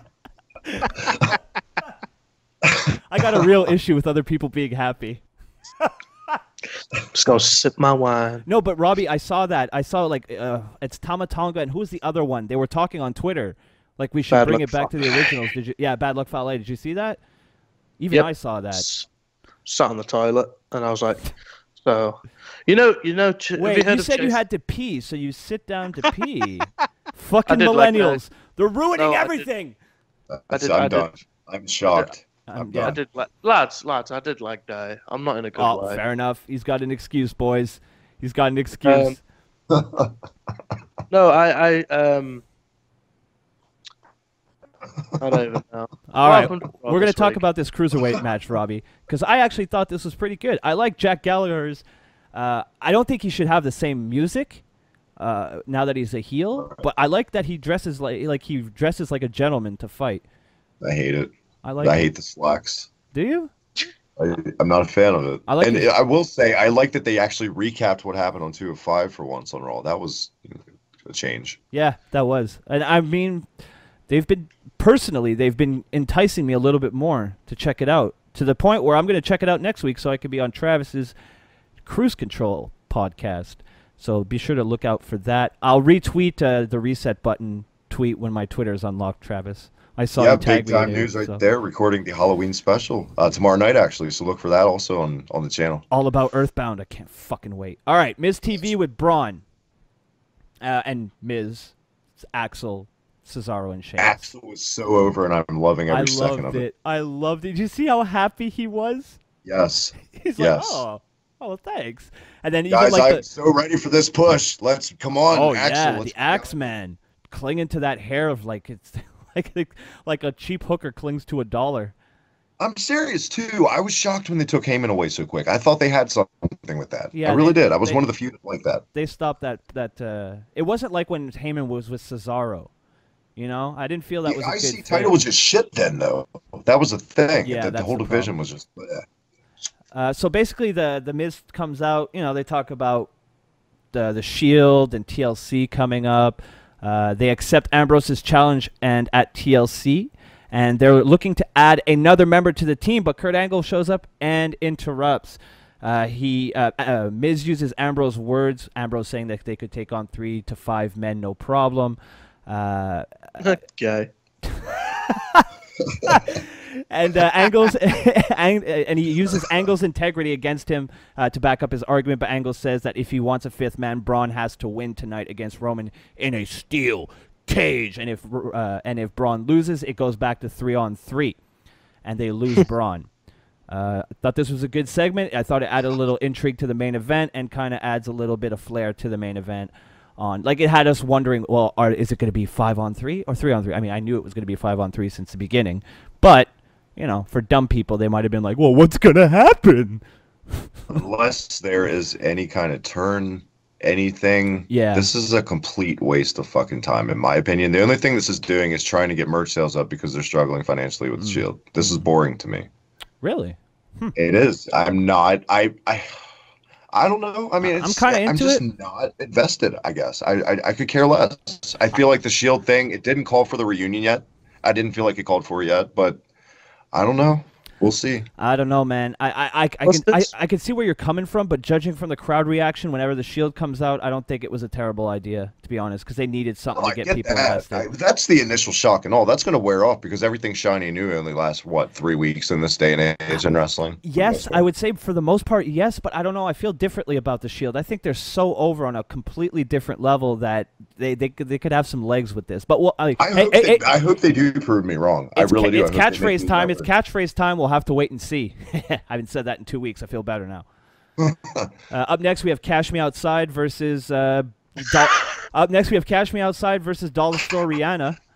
It was a waste of time. Ooh, nice. Not even going to talk about it.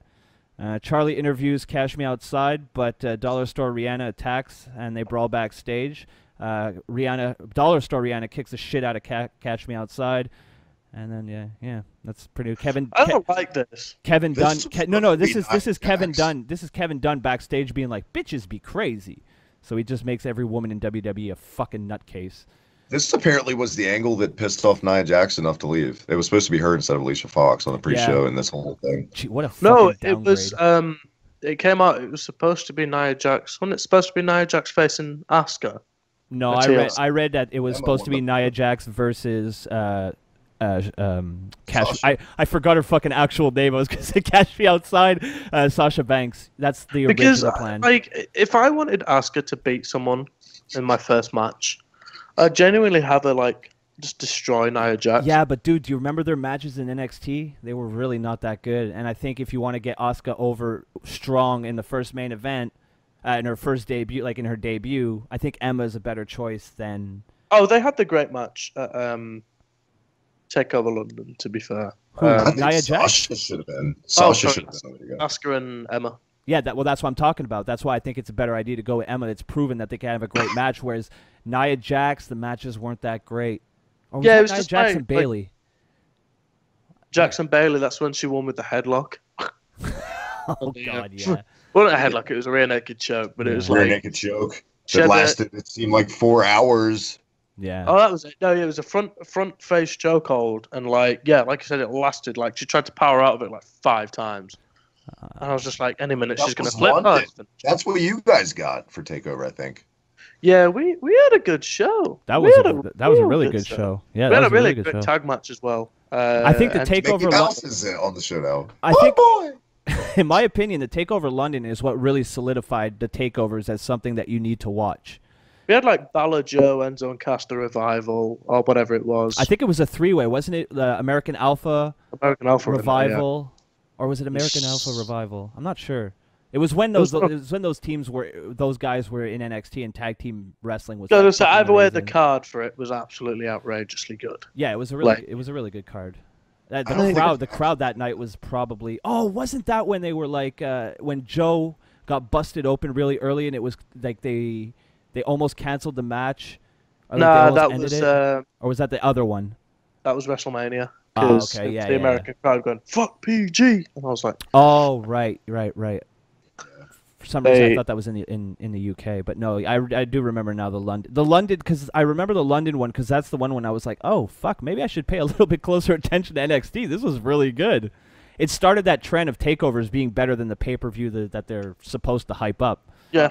And what was great was I came home because obviously it was aired at UK time, so Yeah. I came home from college and That just must sat have been down and nice. watched it. That was must have really been nice for refreshing. you. Yeah, that Well, was, I guess you got a taste of that when you were in America this summer of watching it when it was supposed to be watched. Yeah, but yeah, but like the takeover show started at like I don't even know what time. I think it started like 3:00 or something. No, it couldn't have started at 3:00. No, it started at like 7-8 o'clock. Yeah. But like, yeah, it was nice sitting in America and just sitting down after a day's work on a Monday and watching fucking trash car crash television for 3 hours. Welcome to our every week, Robbie. And from me dismissing Robbie, we go to Enzo Amore, who dismisses, the cruiserweight division. This confused me. This confused me because Enzo goes through his usual stick. Kalisto comes out, can barely fucking say 3 words without sounding like a retard. And then a bunch of heel cruiserweights come out, Arya Daivari, Tony Nese, Drew Gulak, and Noam Dar, and beat the shit out of Kalisto. And then once that happens, Mustafa Ali comes out to try to make the save. He gets the shit kicked out of him. What? Why are these guys like Enzo now? So they scrambled when Neville left. This was enough. That's why it doesn't make sense right now. Like it was only, you know what I mean? This was like Plan B, and it was on Eddie Guerrero's birthday and all that bullshit they came out and said about Kalisto winning initially. Now they're like, well, what do we do storyline wise? And it's totally like, I feel like the only guy that makes sense to be in that group with Enzo is Noam Dar because he's kind of like the party boy gimmick. But other than that, Drew Gulak of all people had these great Twitter rants about Enzo. Now it's like he's on his side. I get it. I totally agree with you. Did they try to explain it on 205 Live at all? Did they give some sort of explanation? I think they're angling towards a Survivor Series match. Yeah, I think so too. Exactly. I think so Like too. 5-5. Yep. Which, if they book that right, 10 cruiserweights flying around the ring could be really fun. Yeah, it could. It will. It'll be a fun match. They should open actually Survivor Series with that match. Oh, they're start gonna opening pay-per-views with cruiserweights They're gonna sometimes stick again. that shit on the pre-show. I guarantee you. Yep. Oh, yeah. Which I is want shame. you know what, lads? Survivor Series could be great. Can you imagine if they brought I don't know, dude. I don't know if the main event. I don't know, man. Survivor Series is already starting off pretty fucking weak in my book. Oh, we'll get to that bad Yes, boy. we will. But we'll move on with Raw so we can get to that. We got a tag team title match. Rollins and Ambrose who defeated Cesaro and Sheamus. I thought this was... Okay, there was a couple of hiccups, but I thought overall it was pretty damn good. These teams they're not... Cesaro's leaving. What? Yeah, he's on about leaving. Really? Yep. Oh, for fuck's sake. I really He's like him disgruntled. I like I him will and say. Sheamus together. Oh, what? You knock your teeth 5 millimeters into your skull, and now you're going to be a pussy about it? Come on now. Oh, wait. But he was. I kind of feel like the intro song for the outro should be "Should I Stay or Should I Go" by The Clash at this rate with all the talent leaving. Christ. No shit. There you go. Done. But it's like I like that song too. I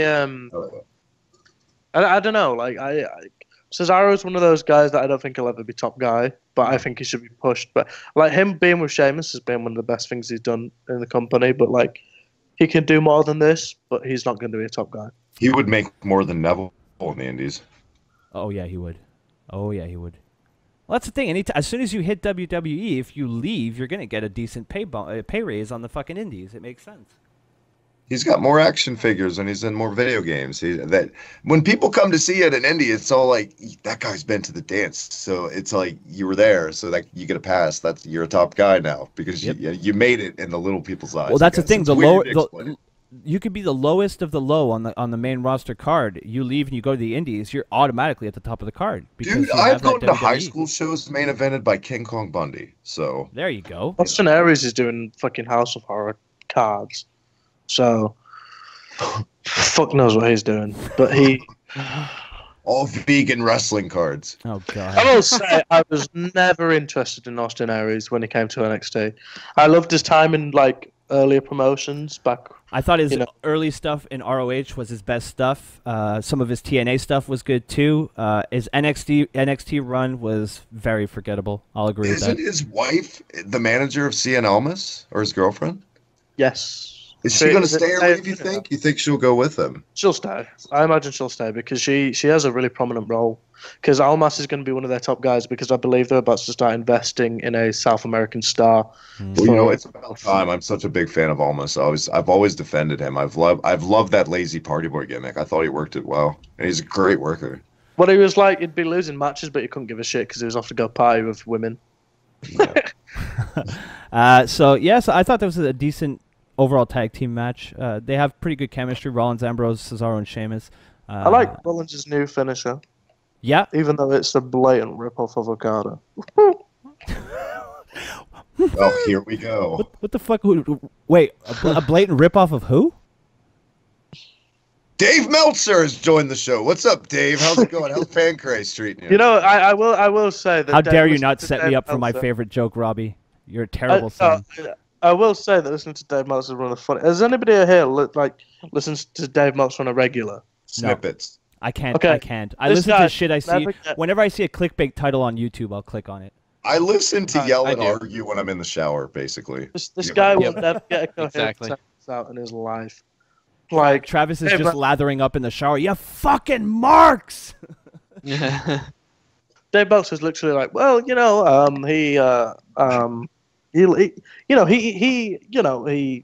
makes about $3 a year. But PWG, yeah. PWG. Brian Alvarez is just, I didn't see it. But no, like it's the ripcord thing. But no, I really like Rollins' finisher. Yeah, I think it looks pretty cool. No, it's not a rip-off of fucking Okada. Nobody knows who that is, Robbie. Yes. It's a mixture of like Omega and Okada's little fucking like. it's Omega's high knee and Okada's ripcord. Yeah, but since it's done in WWE, it's better automatically. Boom. It doesn't matter now. You got to update it in the brand new video game that's already outdated to begin with. Shout out to Kuzan, by the way. Did you see he made Brian Kendrick his WWE champion? And he posted on Twitter. I love Kuzan. Shout out to Kuzan. What a good go. Go over to Kuzan's channel. Give him a subscribe. He's a good man. Yeah. Hashtag Perfect Waist Club. Biggest Finn Balor fan in the fucking world. Speaking of Finn Balor, we got Finn Balor talking to cross-dressing Bray Wyatt. Okay, this segment proved to me that one, somebody in WWE really likes Instagram filters, and two, they have no fucking clue what they're doing with Finn Balor. Do you know what I'd rather do than watch this match on Sunday? Anything. I'd rather put 2 pencils up my nose and headbutt a wall. Yeah, I have. I'd rather put a nail under my toenail and kick a fucking door than watch this match. Okay. I feel like Finn Balor's Ooga Booga pumpkin paint is like. Do you remember when we were younger and like McDonald's would actually give a shit and do seasonal Happy Meal bags? Yep. The design. Yes. Absolutely. Yes. I know exactly what you're talking about. That. You're 100% right. It looked like a cheap Halloween. You remember those Halloween costumes that was like a cheap plastic mask with like a rubber band on the back that was so thin that as soon as you looked at it, it would snap, and then it would come with this vinyl suit that was so fucking hot that it could be minus 45 outside, and you'd be like, I need to take this off. I'm melting. It's one of those masks, like when you go trick-or-treating, it's one of those things that actually get put in your trick-or-treat basket because the masks are that cheap. They're construed as like giveaway candy. Yeah. Yeah. It's like a step up from a pencil and some erasers. Plus, it transforms into a cheeseburger. Hell yeah. Hell yeah. I'm proper looking forward to Halloween. You know what? Balor's face paint looks like that Happy Meal toy that like his face would transform into like a Big Mac or something. Exactly. It does. Oh, It look at does. this guy. High atop Mountain Drew, you get the best quips. He's quiet, but it's just because he bides his time. He's not like me I've where been I playing just that one for an hour. yeah. Just means so much more when you finally unleash it. That's all that Exactly. means. He has it written down. Drew's not like me where I just blah blah blah blah blah blah never shut He's the not fuck like up. those podcasters. No. Shout out to Lance Russell, rest in peace, who passed away since we recorded. You are the Lance Russell of this. We need you. There You're you the go. life force There you of go. this. There you go, Drew. I love the guy 411 Mania how he summed this up. The absolute state of this bullshit is amazingly bad. He said nothing, did magic tricks, and that was that. That's pretty much fucking accurate. That's amazing. And then wait, know- the only good part is that it was short and there was no Bray. God damn. How 411 confused Mania. must have that live audience been? Yeah. Well, unless Yeah, he there's- just stood in the ring and they just did an edit on the screen. I bet they were like, "What the fuck?" It sounded like they reacted, but I'm like, I could totally see them splicing too. If they're going to go the length to cut, they might as well splice it. It's not beyond them to do some shit like that. No. Yeah. It was really bad. I didn't like this at all. I'm so sick of these two being together. And the longer that this feud is going, the more like Bray Wyatt, my opinion, that's mission impossible. You're not going to recover him. But Balor, he had a chance, but this feud is killing him. Can I say the markiest thing I might have ever said on this show real quick? I encourage it. And I won't take too long on. Okay. And I'm not saying that I would agree with it, but it would do killer business. Because you imagine a disgruntled Wyatt and a Balor shocking everybody and just pulling a Neville, right? Balor rejoins in the Bullet Club, and Wyatt goes in that crazy stable with Naito, and they feud over there. Oh, The Jesus. business that. That'd be They'd the probably shit. do it right. That would And then probably have like get 10 good matches in a row. It'd be yeah, that would probably Like, get me to Los- check out some New Japan, honestly. Los Ingobernables, D Japan, and Bray Wyatt. Am I wrong for yeah. seriously having a gut feeling that Finn Balor is going to walk away eventually? I wouldn't be surprised. continue. I I was think actually, he seems bored. Like Yeah. just I was actually honestly, You know gonna what say- it is, right? well, They there's put that the title rumor. on There's that rumor that Tommy? there's that rumor that Vince wants him on 205 Live. Him and Triple H, Uncle Paul, got into a little bit of backstage drama over the fact that Vince wanted Balor to join Enzo on 205 Live. I feel like that's he's. awful. Yeah, it is. It is. I mean, But as the bad good as his thing- feud is, don't send Balor. Balor has that name recognition. He has the look where he can be a big-time player if they book him correctly, if they give him something to work with. It could be a Jeff Hardy-wise, popular with kids and adults, and you have both on your fucking roster, and you're squandering it. I know Jeff's hurt, but when he comes back, I doubt they're going to book that program. You know what I mean? Well, Balor gets the extra indie fan too. I think still, Exactly. even though it probably lost a few just coming there, but still, Dude, go up. Balor Jeff Hardy would be a fucking good match.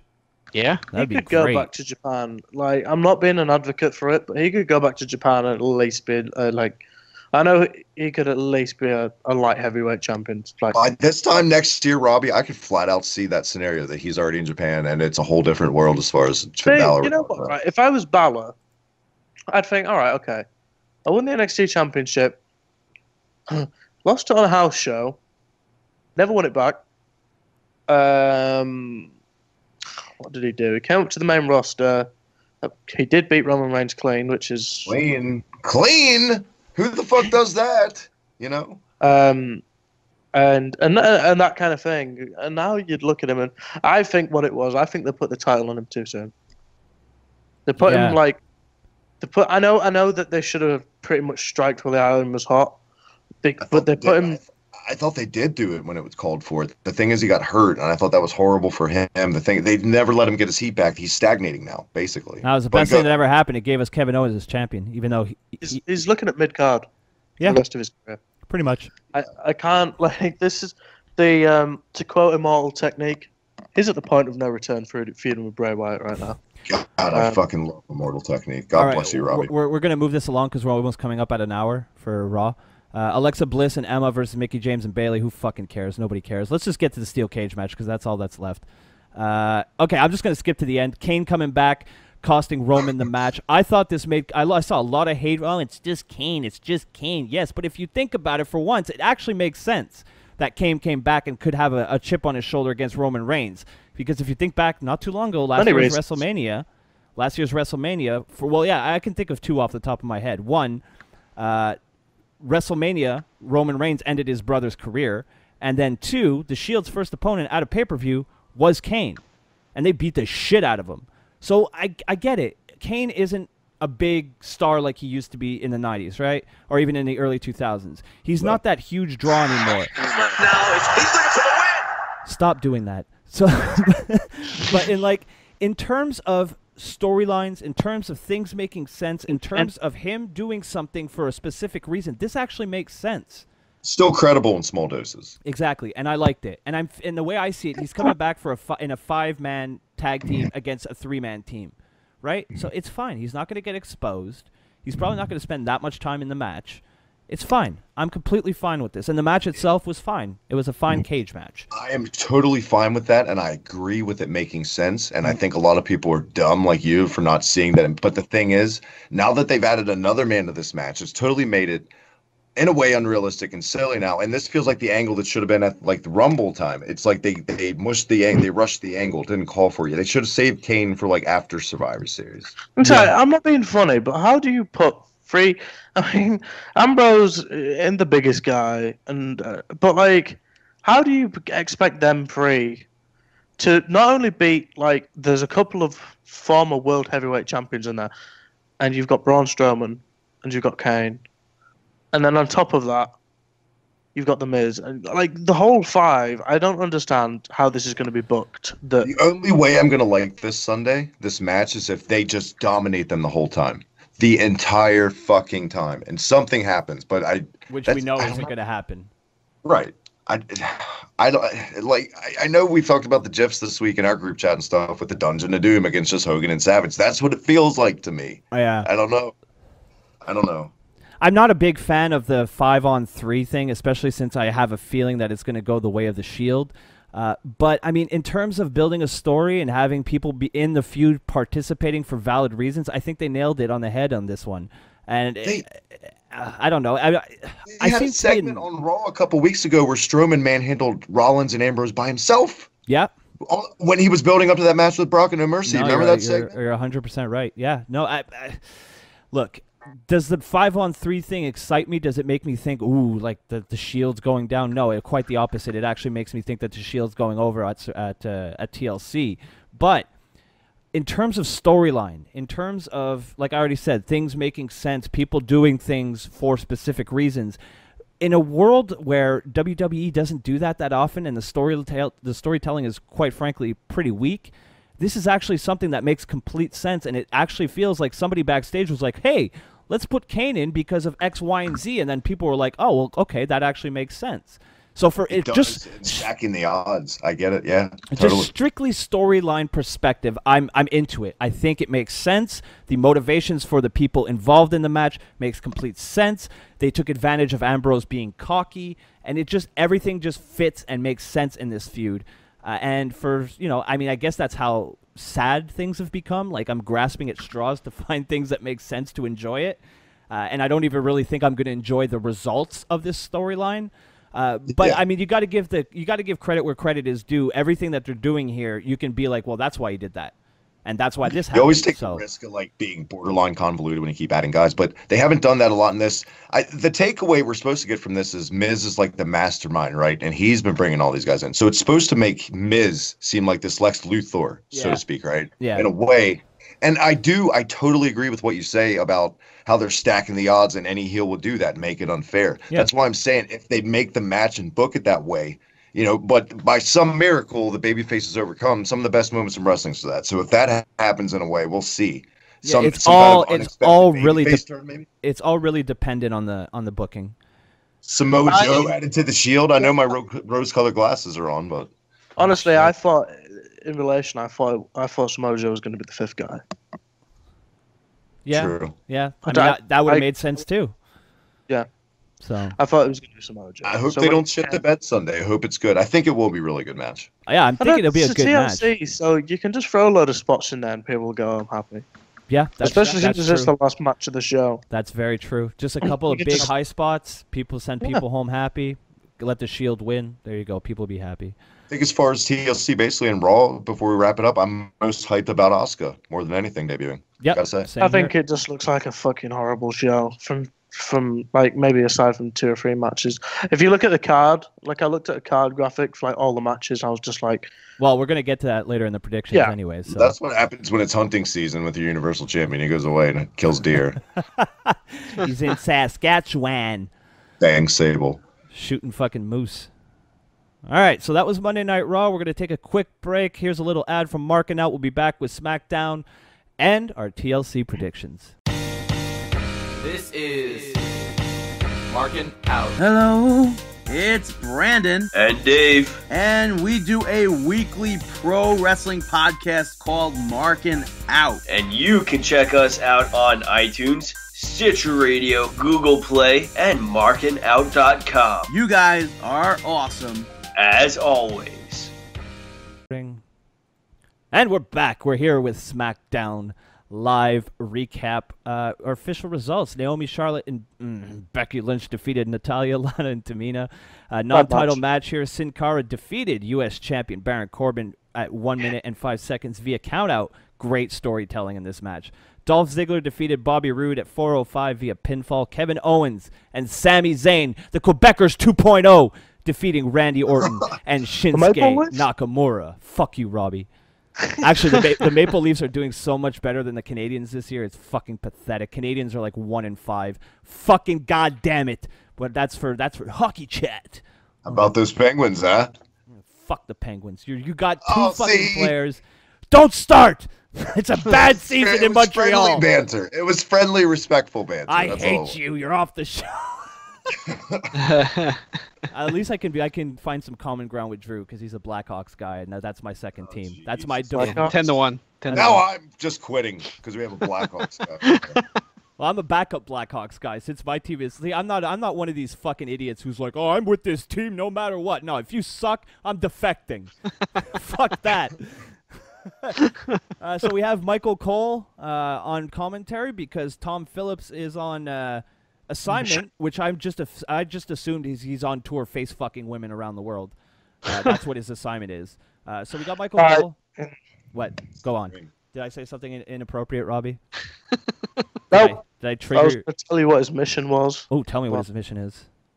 He's off to go do some cooking activities with Byron and Nia.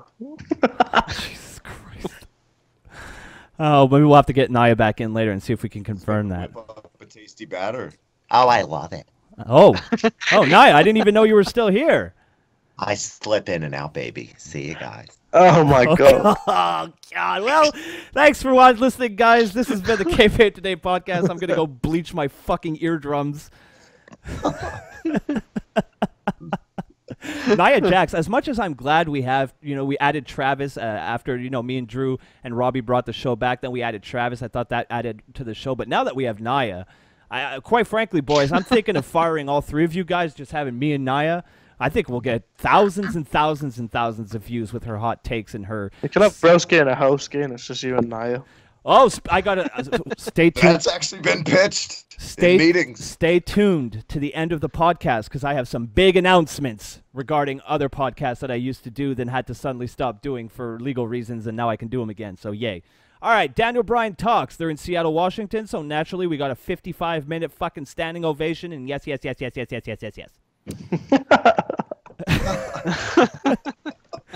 I thought it was really great of Sami Zayn to be a piece of shit heel with a smile on his face. I love this because finally we get a different kind of fucking heel. It's still Sami Zayn. He's still, skag dancing, listening to Op Ivy. He's just a cocky punk rock dick now, and I love it.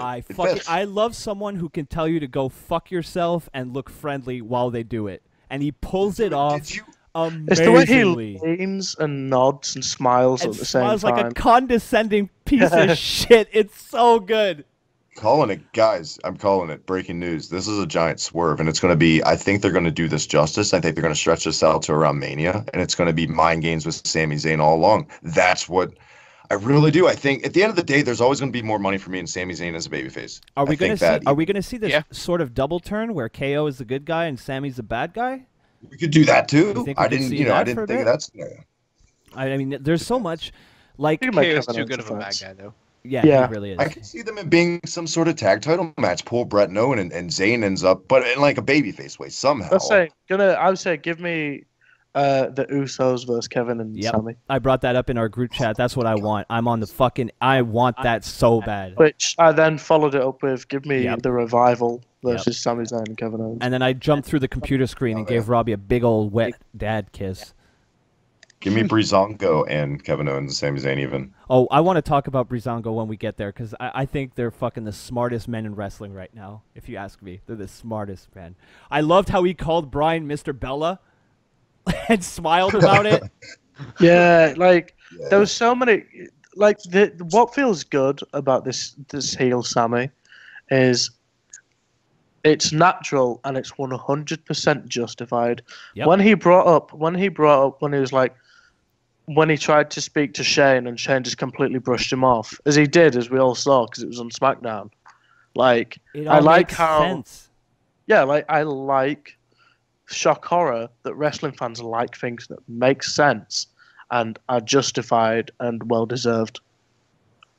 Yeah. And he was getting... I know it was Daniel Bryan's backyard, but he was getting some good heat. He's getting served a little bit. And then you had Owens come out. You had Owens come out, kind of reinforce what Sami was saying, and then call Bryan. He's become everything he used to hate. He's become the authority. Now that was a great line. Sami agrees with Owens, saying that he's right again. Bryan now is what he was always fighting against, and he calls him a sellout. Sami thanks Kevin Owens, which you should, and Owens says that that's. Sorry. And Sami thanks Owens and says Owens saved him from becoming another Daniel Bryan. Now Bryan leaves and Owens says that that's all he has these days, and Bryan says he's going to find someone to punch them in the face. So, wow, what a shock. Fucking SJW Daniel Bryan needs other people to fight his own battles for him. Pussy. What if one day all along, out of nowhere, I'm talking like a couple months, 2 or 3 months, whatever, around Mania again, you see Undisputed Era come up, Adam Cole and Red Dragon. You also see Daniel Bryan and Sami Zayn and Kevin Owens, and Daniel Bryan's like this he's like the leader in a way. They're all heels, and it's like this ROH type group. I wouldn't be against that. You can bring up Donovan Dijak. Yeah. That meant absolute silence. No one wants Roderick that. Strong. I saved it. I said Roderick Strong. We go to a women's match here of Natalya, Lana, and Tamina versus Naomi, Charlotte, and Becky Lynch. I hate watching SmackDown live because... Hello, you've been selected to participate in a short 30-second survey. To say thank you, you'll be able to select one of our... Stop talking. I don't know what just happened. I got a pop-up and fucking shit started talking, so I'm just going to start over. Up next, we had Charlotte, Natalya... Wait, hold on. Fuck, god damn it! What the fuck is going on? Okay. Up next, we had Natalya, Lana... and Tamina versus Naomi, Charlotte, and Becky. I'll be honest, I didn't watch this. I didn't. It was okay. I didn't watch it. I can't stand Becky Lynch. The thing I hate about watching SmackDown live and not the thing I hate about watching SmackDown live, that's hard to say, is that I can't skip Becky Lynch matches. I just have to sit there and let them happen to me. You know what I hate about Becky Lynch? She's starting to ruin certain up, down, down episodes. She'll just button mash like a child because she's not a gamer, and she'll keep hitting the PlayStation home button and ruining the game and going to the menu over and over and over and over. I need to see this. It's ridiculous. And then she's making puns the entire time that no one fucking likes. And no, she's not even making puns. She's like doing like death metal roars, and she's just like doing jibber jabber, and it's fucking annoying. It's like playing with my stepson. Ugh, like, that's annoying. Bayley and Sasha Banks when they were on there doing Street Fighter, that was fun. But yeah, wasn't it Mortal Kombat? Yeah, this was a nothing women's filler match, though. Yeah. Really. But they have no direction, so they put them all on. I remember putting a tweet out for this match. I was like, "Oh yay, it's another. Let's put every broad on the roster into a match." Nothing is more unorganized on anything on WWE television than the women's SmackDown division right now. It's a mess. And they keep blowing smoke about, we had the women's revolution. Shut the fuck up. Yeah. It's a tag match. It's pointless. Nobody benefits. Give me some fucking bra and panties matches. Give me some fucking chocolate pudding matches like back in the 90s, back when women's wrestling actually knew its place on the card. Fucking hell. Give me the cat taking off her shirt. Boobs everywhere. And that, oh, God. And her fucking bubble wrap bikini. Oh, my God. Bring back Deborah. She's probably like 60. Probably still looks the exact same because of all the Botox and plastic surgery, so whatever. And now we're here. The smartest man's in wrestling. Pulp Fashion. I love this. And here's why I think Breezango are the smartest guys in wrestling right now. They're getting paid, not taking a single fucking bump, and what they're doing is entertaining as hell. Exactly.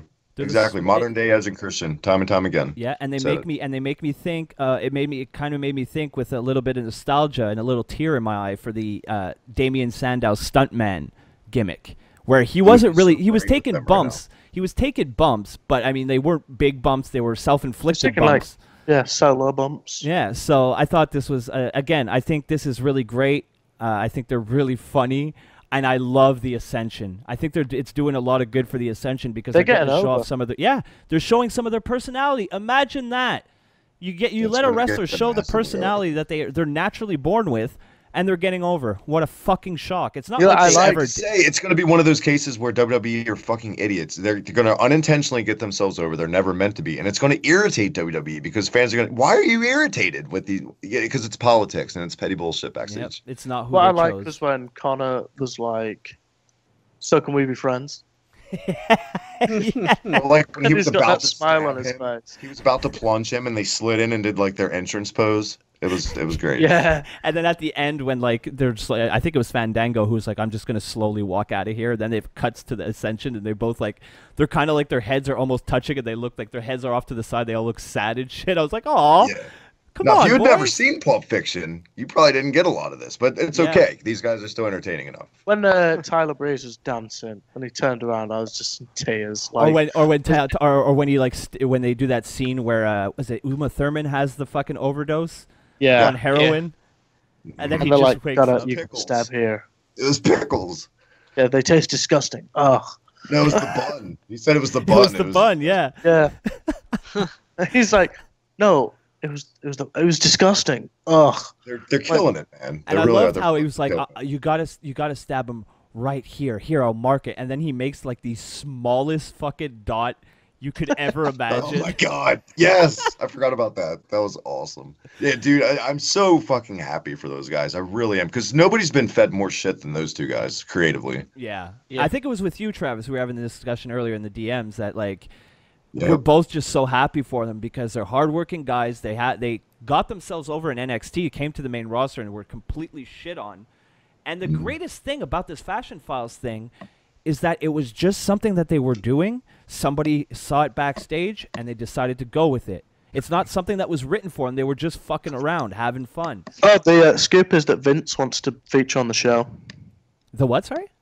Oh, he wants to be on it? Yeah. Oh, my God, please.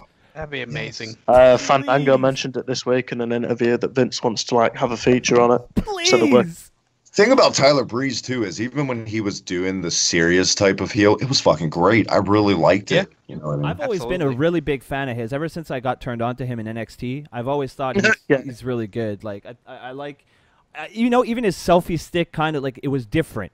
It was something we hadn't seen before. Yeah, projected onto the screen. Vince looks at Tyler Breeze and hears the tone of his voice and probably doesn't think he's the manliest because Vince is all about his testosterone, pal. Yeah. You know what was really fucking great? Tyler Breeze versus Jushin Thunder Liger.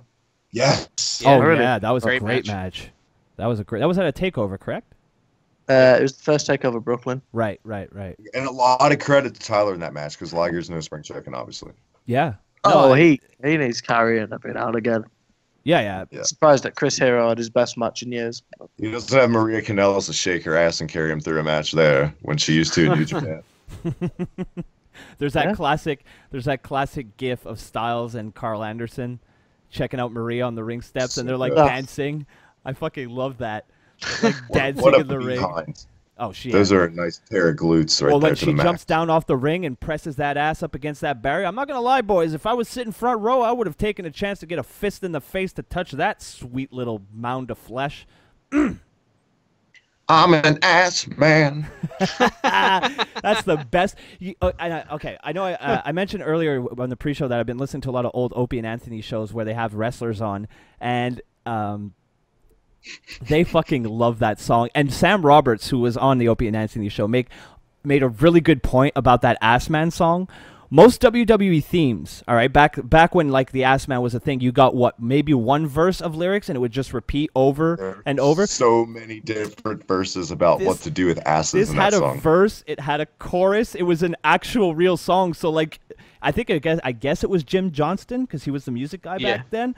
No. He really he's like, all right, finally a topic that speaks to me, and he wrote a whole fucking song. You know how much effort it would take to write a song like that and not have a line and go, I love to fuck them. He never did. So credit to him for keeping it clean. He did say stick 'em, which I think was his like PG compromise. Yeah, he's like, I'll get away. Yes. I'm gonna go listen to that song after. I'm gonna join a gym just so I could listen to that song and pretend to work out. He needs to be in the Hall of Fame. He really does. I'm a ass man. Jim Johnston, not Billy Gunn. Yeah. Maybe Billy. Speaking of themes, I'm totally, and I know it's happened, but Aleister Black's theme is so up my street. It's incredible. I love Lars Sullivan's new theme. I don't know if any of you guys heard that on NXT. Lars Sullivan's going to be something really fun. He had a really a great match with One Larkin like last week or 2 weeks ago. You know what theme I did love, to segue back to SmackDown, was Xavier Woods playing Rusev's fucking theme on his trombone. I popped so hard. That was awesome. That was good. We got a U.S. champion. U.S. championship. No, sorry. We got the U.S. champion Baron Corbin in action versus Sin Cara. What I liked before the match is that Corbin offered Sin Cara a chance at the United States Open Challenge, then immediately shut the challenge down, which I thought was fucking brilliant. It fits his character, and you could kind of tell he was looking at Sin Cara like he was nothing. He underestimated him, and he ended up paying by losing. Yeah, which he lost in a really clumsy way. As well. Exactly. Yeah, I thought it was good. Like, I mean, look, this match isn't a huge fucking deal. It was a minute. But I thought in the context of Corbin being this cocky kind of a piece of shit, here, you want this title match? Oh, wait, no, I'm just kidding. And then kind of getting what he deserves. Hell, I'm all for it. I thought it was great. I don't think it hurts Corbin in the least. I don't think it makes him look weak. He just kind of it makes him look overconfident, which, imagine that. A heel being overconfident. I was misinformed. I assumed he ate a pen, and you guys can attest I jumped the gun and started bitching in our Twitter group. I'm like, what the fuck? So, I actually had to go back because I was like on the fly. So, but thank God he didn't see a clean pen. That would have hurt a little bit. So, Just a clean pin, we'd be having a different discussion. That'd be ridiculous. Yeah. A clean pin, we'd have a total, and I'd be with you 100%, Travis. Trust me. But no, Sick Cara too. Like what? Like I don't know. Yeah, when he came out, I was like, "What? He's still a thing? Okay, cool." And then he won. I was like, "Oh." They're too afraid to fire him. He's gonna beat the shit out of somebody. He's a maniac, pal. All right, finally, we go backstage and we got a promo with the Usos who are discussing Gable and Benjamin as their next challengers. And here's where I'm gonna drop it. For my money, all right, the Usos are the best part of WWE TV, Raw or SmackDown. They are the most entertaining. They have the most consistently good matches. And I think right now, if I had to start a promotion, I would go right for the Usos right off the bat above anybody else. Bam. They're one of the better parts. They're one of the better parts for me, most definitely. Yeah. Who's listening to a PlayStation commercial? I was reading an article on wrestling and it popped up, and I'm not happy about it. That's what keeps happening to me with these fucking 411. There's always an ad, and I always like trying to scroll down, and it's all stupid and it's annoying. It's because the Usos are so red hot. Everyone wants to sponsor them. CSA. There you go. There you go. They're one of my more favorite parts. Yep. Yeah. Top quarter of all WWE. Yeah, they're my favorite thing going. Now the Kevin Owens, Sami I'm funny Zayn with thing. them though. They're in ring. I'm funny with them because I find myself, am I a hypocrite for coming at the Young Bucks for super kicking all the time? But then I watch a Usos match and you're right. You're right. Here's the difference for me. I don't see the Usos slapping their thigh clear as day. With the Young Bucks, you could see that. A blind man could see them. They're like, oh, that's how it works. Okay. I see the Usos flat out not connecting sometimes though with it. Yeah, I will say fair. though, That's fair. if you're looking out for the Bucks doing it, you've got to call other people out for doing it. I know the Bucks. I don't think the Usos do it anywhere as much as the Bucks do. Come on, nowhere near as much. I'm not talking about quantity. I'm talking about the more you expose yourself to like these secrets of thigh slaps and like chest slaps, the more you'll start to see other people doing it. And the more it was like, have we become so accustomed to like all these Samoans in history doing these side thrust kicks, like Haku and guys like that? They all did this kick. It really only Shawn Michaels took it as a finisher, the first Caucasian really to do that side kick. Yeah, that's true. I think the super kick obviously is a played out move like a motherfucker. I mean, everybody on the Indies does it. Kevin Owens does it. You know, the Usos do it. Everybody does a fucking super kick, right? And I'm guilty too. I will admit it. And when I make my WWE creative characters, the motherfucker's got a super kick. All right, he's got it. When I used to take my kids to karate a couple of years ago, I wished like a kid in a match I'd have to sit through would actually try to do a super kick and like try to do the build up. Like slap his thigh too, do the whole fucking 9 yards. I really enjoyed doing that. I shut doors in the house by doing that. Yep. Wait, did you just say you kicked doors? Only lightly, but I'll slap my thigh and like super kick the door shut it. Proper aggressive. And then just smashes through it because Robbie's a big lad. Robbie hungry. Then after the Usos cut their promo, Gable and Benjamin arrive, and Chad Gable proceeds to cut the whitest promo in the history of promos. They kind of tried to do a mock Uso promo. It just kind of fell flat for me. But I'm looking forward to this match. I think it could be a really, really solid match. So, you know, we got that. Then we got a promo from the Bludgeon Brothers, which I like. I kind of like the name. This is good. I love the ending. Fucking love these. Yeah, I love them. I'm guilty. Guilty as sin. I like them because they're two really big dudes who look like they could do some damage. And look, tag team division, you can't just have these New Day Uso matches all day long, right? So it's good to see that they're bringing in at least, you know, more tag teams. So, and I mean, they're not doing anything with Harper or Rowan, so why not? Let's put them all together. Eric Rowan could legit get a job as a guy to just do voices of Satan in video games or something. Yeah. His voice is he makes my voice sound like fucking Tyler Breeze. Yeah, he's got a very intimidating voice. If I heard that, like if I was banging a lady and all of a sudden I heard that voice, like, what the hell? I'd be like, oh God, I'm going to die. I feel like I don't know if I like this for all the wrong reasons. Like it's a so bad it's good thing yet. I got to see it. We all have to see it play out, obviously, in a match first, I guess. Yeah, we got to just wait and see. How dare you try to steal my catchphrase? Next, we go to a Jinder Mahal promo. So, does anybody have anything to say? I like that. I mean, I don't like that AJ came out because that just means that AJ is going to be jobbing to Jinder. But I figure if Mahal has a chance to have a good match, AJ's his best chance. If he can't have a good, refreshing, to see them finally let Styles get in the title picture. Oh, well, wait a minute! But I can't believe I just skipped over this. This was the promo where Jinder Mahal lost his fucking mind and challenged Brock Lesnar to a match. True. Meltzer was right. Yep, they nailed it. So it looks like they're going with the rumored Jinder Mahal Brock Lesnar match for Survivor Series. Like, maybe they could swerve us. Something could. They were going to go with it probably. Then we got a rematch that absolutely no one on the face of the fucking earth asked for. We got Bobby Roode versus Dolph Ziggler. Steven, goddamn booking. 50-50. 50-50. Then we get the backstage promo, Travis, that you mentioned where Xavier Woods played Rusev's theme on his trombone. I just hope that Rusev joins the New Day and they give him a tuba. He doesn't fit the color scheme. And then, unfortunately... Don't ask the seamstress that fucking knows the Hardys, though. Don't ask her to make your outfit. Yeah, because apparently some seamstresses want Matt Hardy dead. Jesus Christ. I don't know. I know, Travis, I don't know if you and Robbie and Drew, you guys saw that. Yeah. Yep. She fired now? She's got to be. I don't think she still works there. I don't think yet. No. I don't think she still works there, honestly. I think she was there like during the Attitude Era, maybe. I don't know. I just read they had a very little bit about who she actually, because I didn't know who she was. I had no fucking clue who she was. So Mrs. Shannon Moore, apparently. Oh, is it really? Oh. Yeah, apparently. All right. Well, death wishes aside, we're at our main event here of Kevin Owens and Sami Zayn versus Randy Orton and Shinsuke Nakamura. Unfortunately, this is what I was looking forward to all night, and I fell asleep.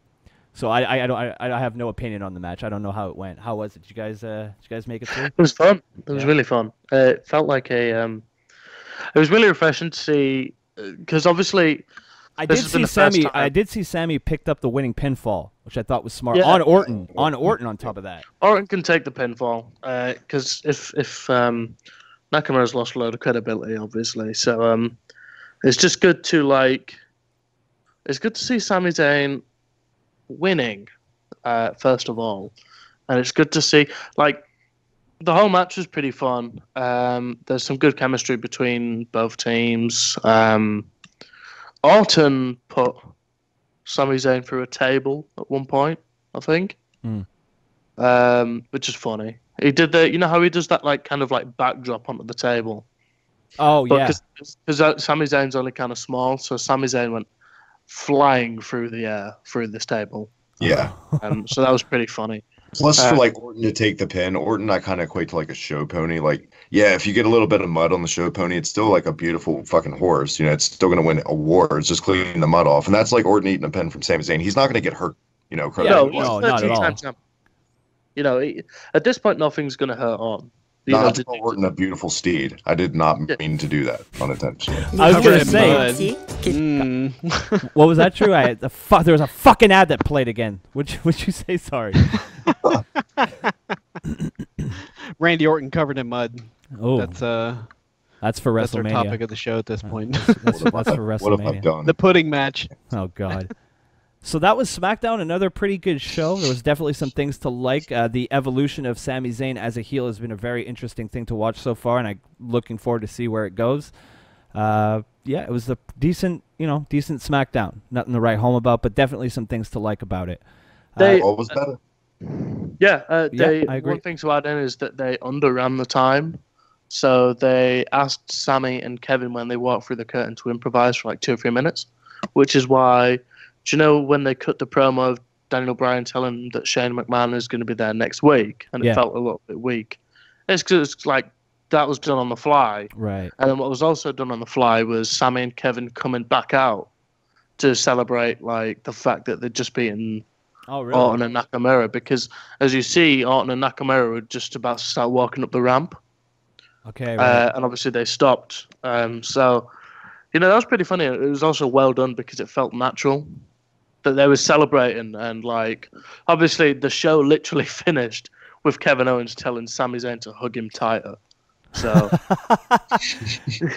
oh, that's good stuff. I thought it was unbelievably funny the way they closed the show. SmackDown to me was funny and it had more alternate moments, but I think overall Raw was the better show this week. Yeah, I think we can all agree on that. Yeah. All right, so we're going to get right into our TLC predictions real quick, and then we're going to call this one done. All right, pre-show, Sasha Banks. Oh, no, sorry. Cash Me Outside versus Dollar Store Rihanna. Drew, who you going with? Oh, man. It doesn't matter. That's an excellent point. Can we all just vote that? It doesn't matter? It doesn't matter. We all automatically get a point. Doesn't matter. Okay. I was going to say. No. They could pull off something decent, but it still doesn't matter who wins. I was going to say Alicia Fox because she's been eating pins. She's 2-0 in the rivalry. WWE and company doesn't like it when you run your fucking mouth, and Sasha Banks is such a twat in real life. Oh God, she is. All right, so I'm going to pick Alicia Fox. I'm down. All right, I got the T-shirt. Might as well. There you.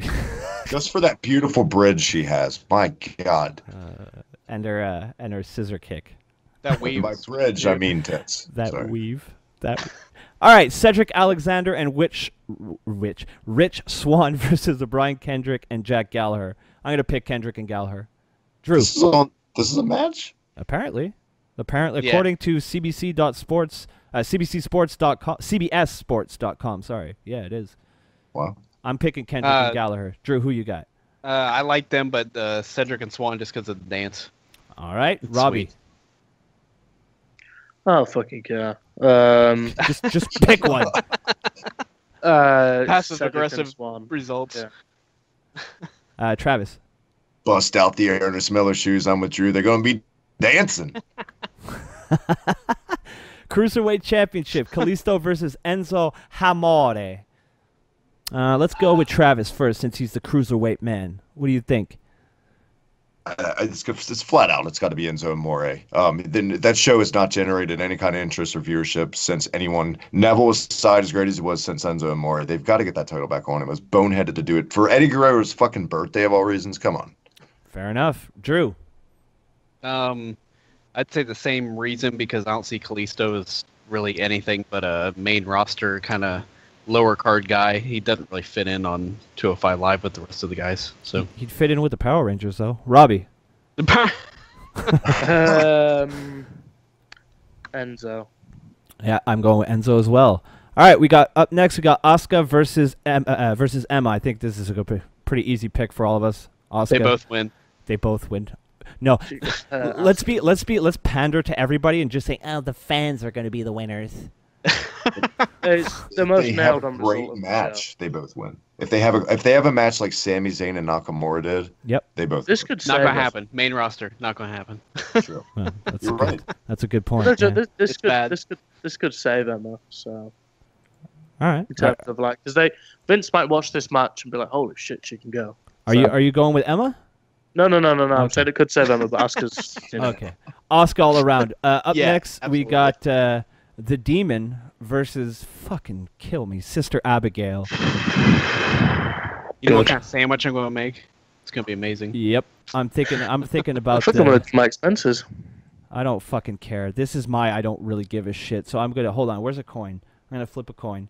Heads, I'm gonna go with Ballard. Tails, I'm gonna go with Abigail. And we got the flip. All right, I'm going with Balor. Yeah. That's how little I fucking care. Yeah. That's how WWE books the show.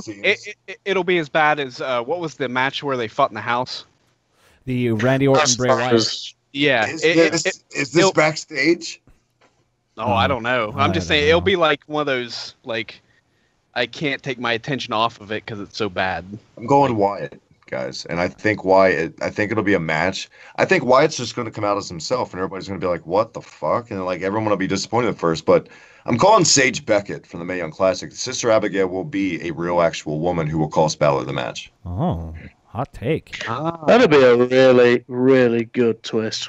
It would. It would actually kind of maybe save this a little bit. It's the only thing that'll save it. Yeah. Yeah. No. Yeah. You're completely right. So who you got? Who you got, Robbie? Oh God, I don't care. Just force yourself. Sister Abigail. Yeah. Sorry. Yeah. Whoever it is. All right. So we'll just go right to the main event. This has been the fucking it's like I'm fucking it's like this is torture for me to ask you this. It's like the whole show from fucking top to bottom is so underwhelming. I'm gonna end this and feel bad for podcasting this week. Holy shit! All right, we got the Shield versus the Miz, Sheamus, Cesaro, Braun Strowman, and Kane. You know what? Shit. I'm gonna go against my gut. I'm going to go with the Miz. Team Miz picking up the win, making the Shield look like a bunch of fools. You know, it'd be fucking cool if the Shield lose this one, Then recruit Authors of Pain for the Survivor Series rematch. Ooh. Yeah. Something. Because they're testing the waters with the AOP right now with Roderick Strong as baby faces. And I think for the Shield to lose here, they're not going to do that because Survivor Series is literally right around the corner, and they're going to want the Shield in a team program. Let's be real. Exactly. Yeah, I agree. But I'm kind of like you. I have a gut feeling, man, like that something's going to happen. Like the Miz team, there's going to be some heel tactics, something. But, there's going to be some sort of shenanigans. Something's going to happen, and it's going to lead to the Miz, the Team Miz basically winning. That's The Undertaker. Oh, wow. Please, no. Boom. No, I don't want to wait 45 minutes for him to slowly limp his... The Undertaker's dong. It's coming. Oh, no. Not the Undertaker's dong. No. So there you have it. Shawn McCool has to get off it first. So, Robbie, who do you think is going to win? Did you answer? Drew, did you answer? I think Shield will win, but I would like Team Miz to win because I think there's more in it. Yeah, I think so too. Drew?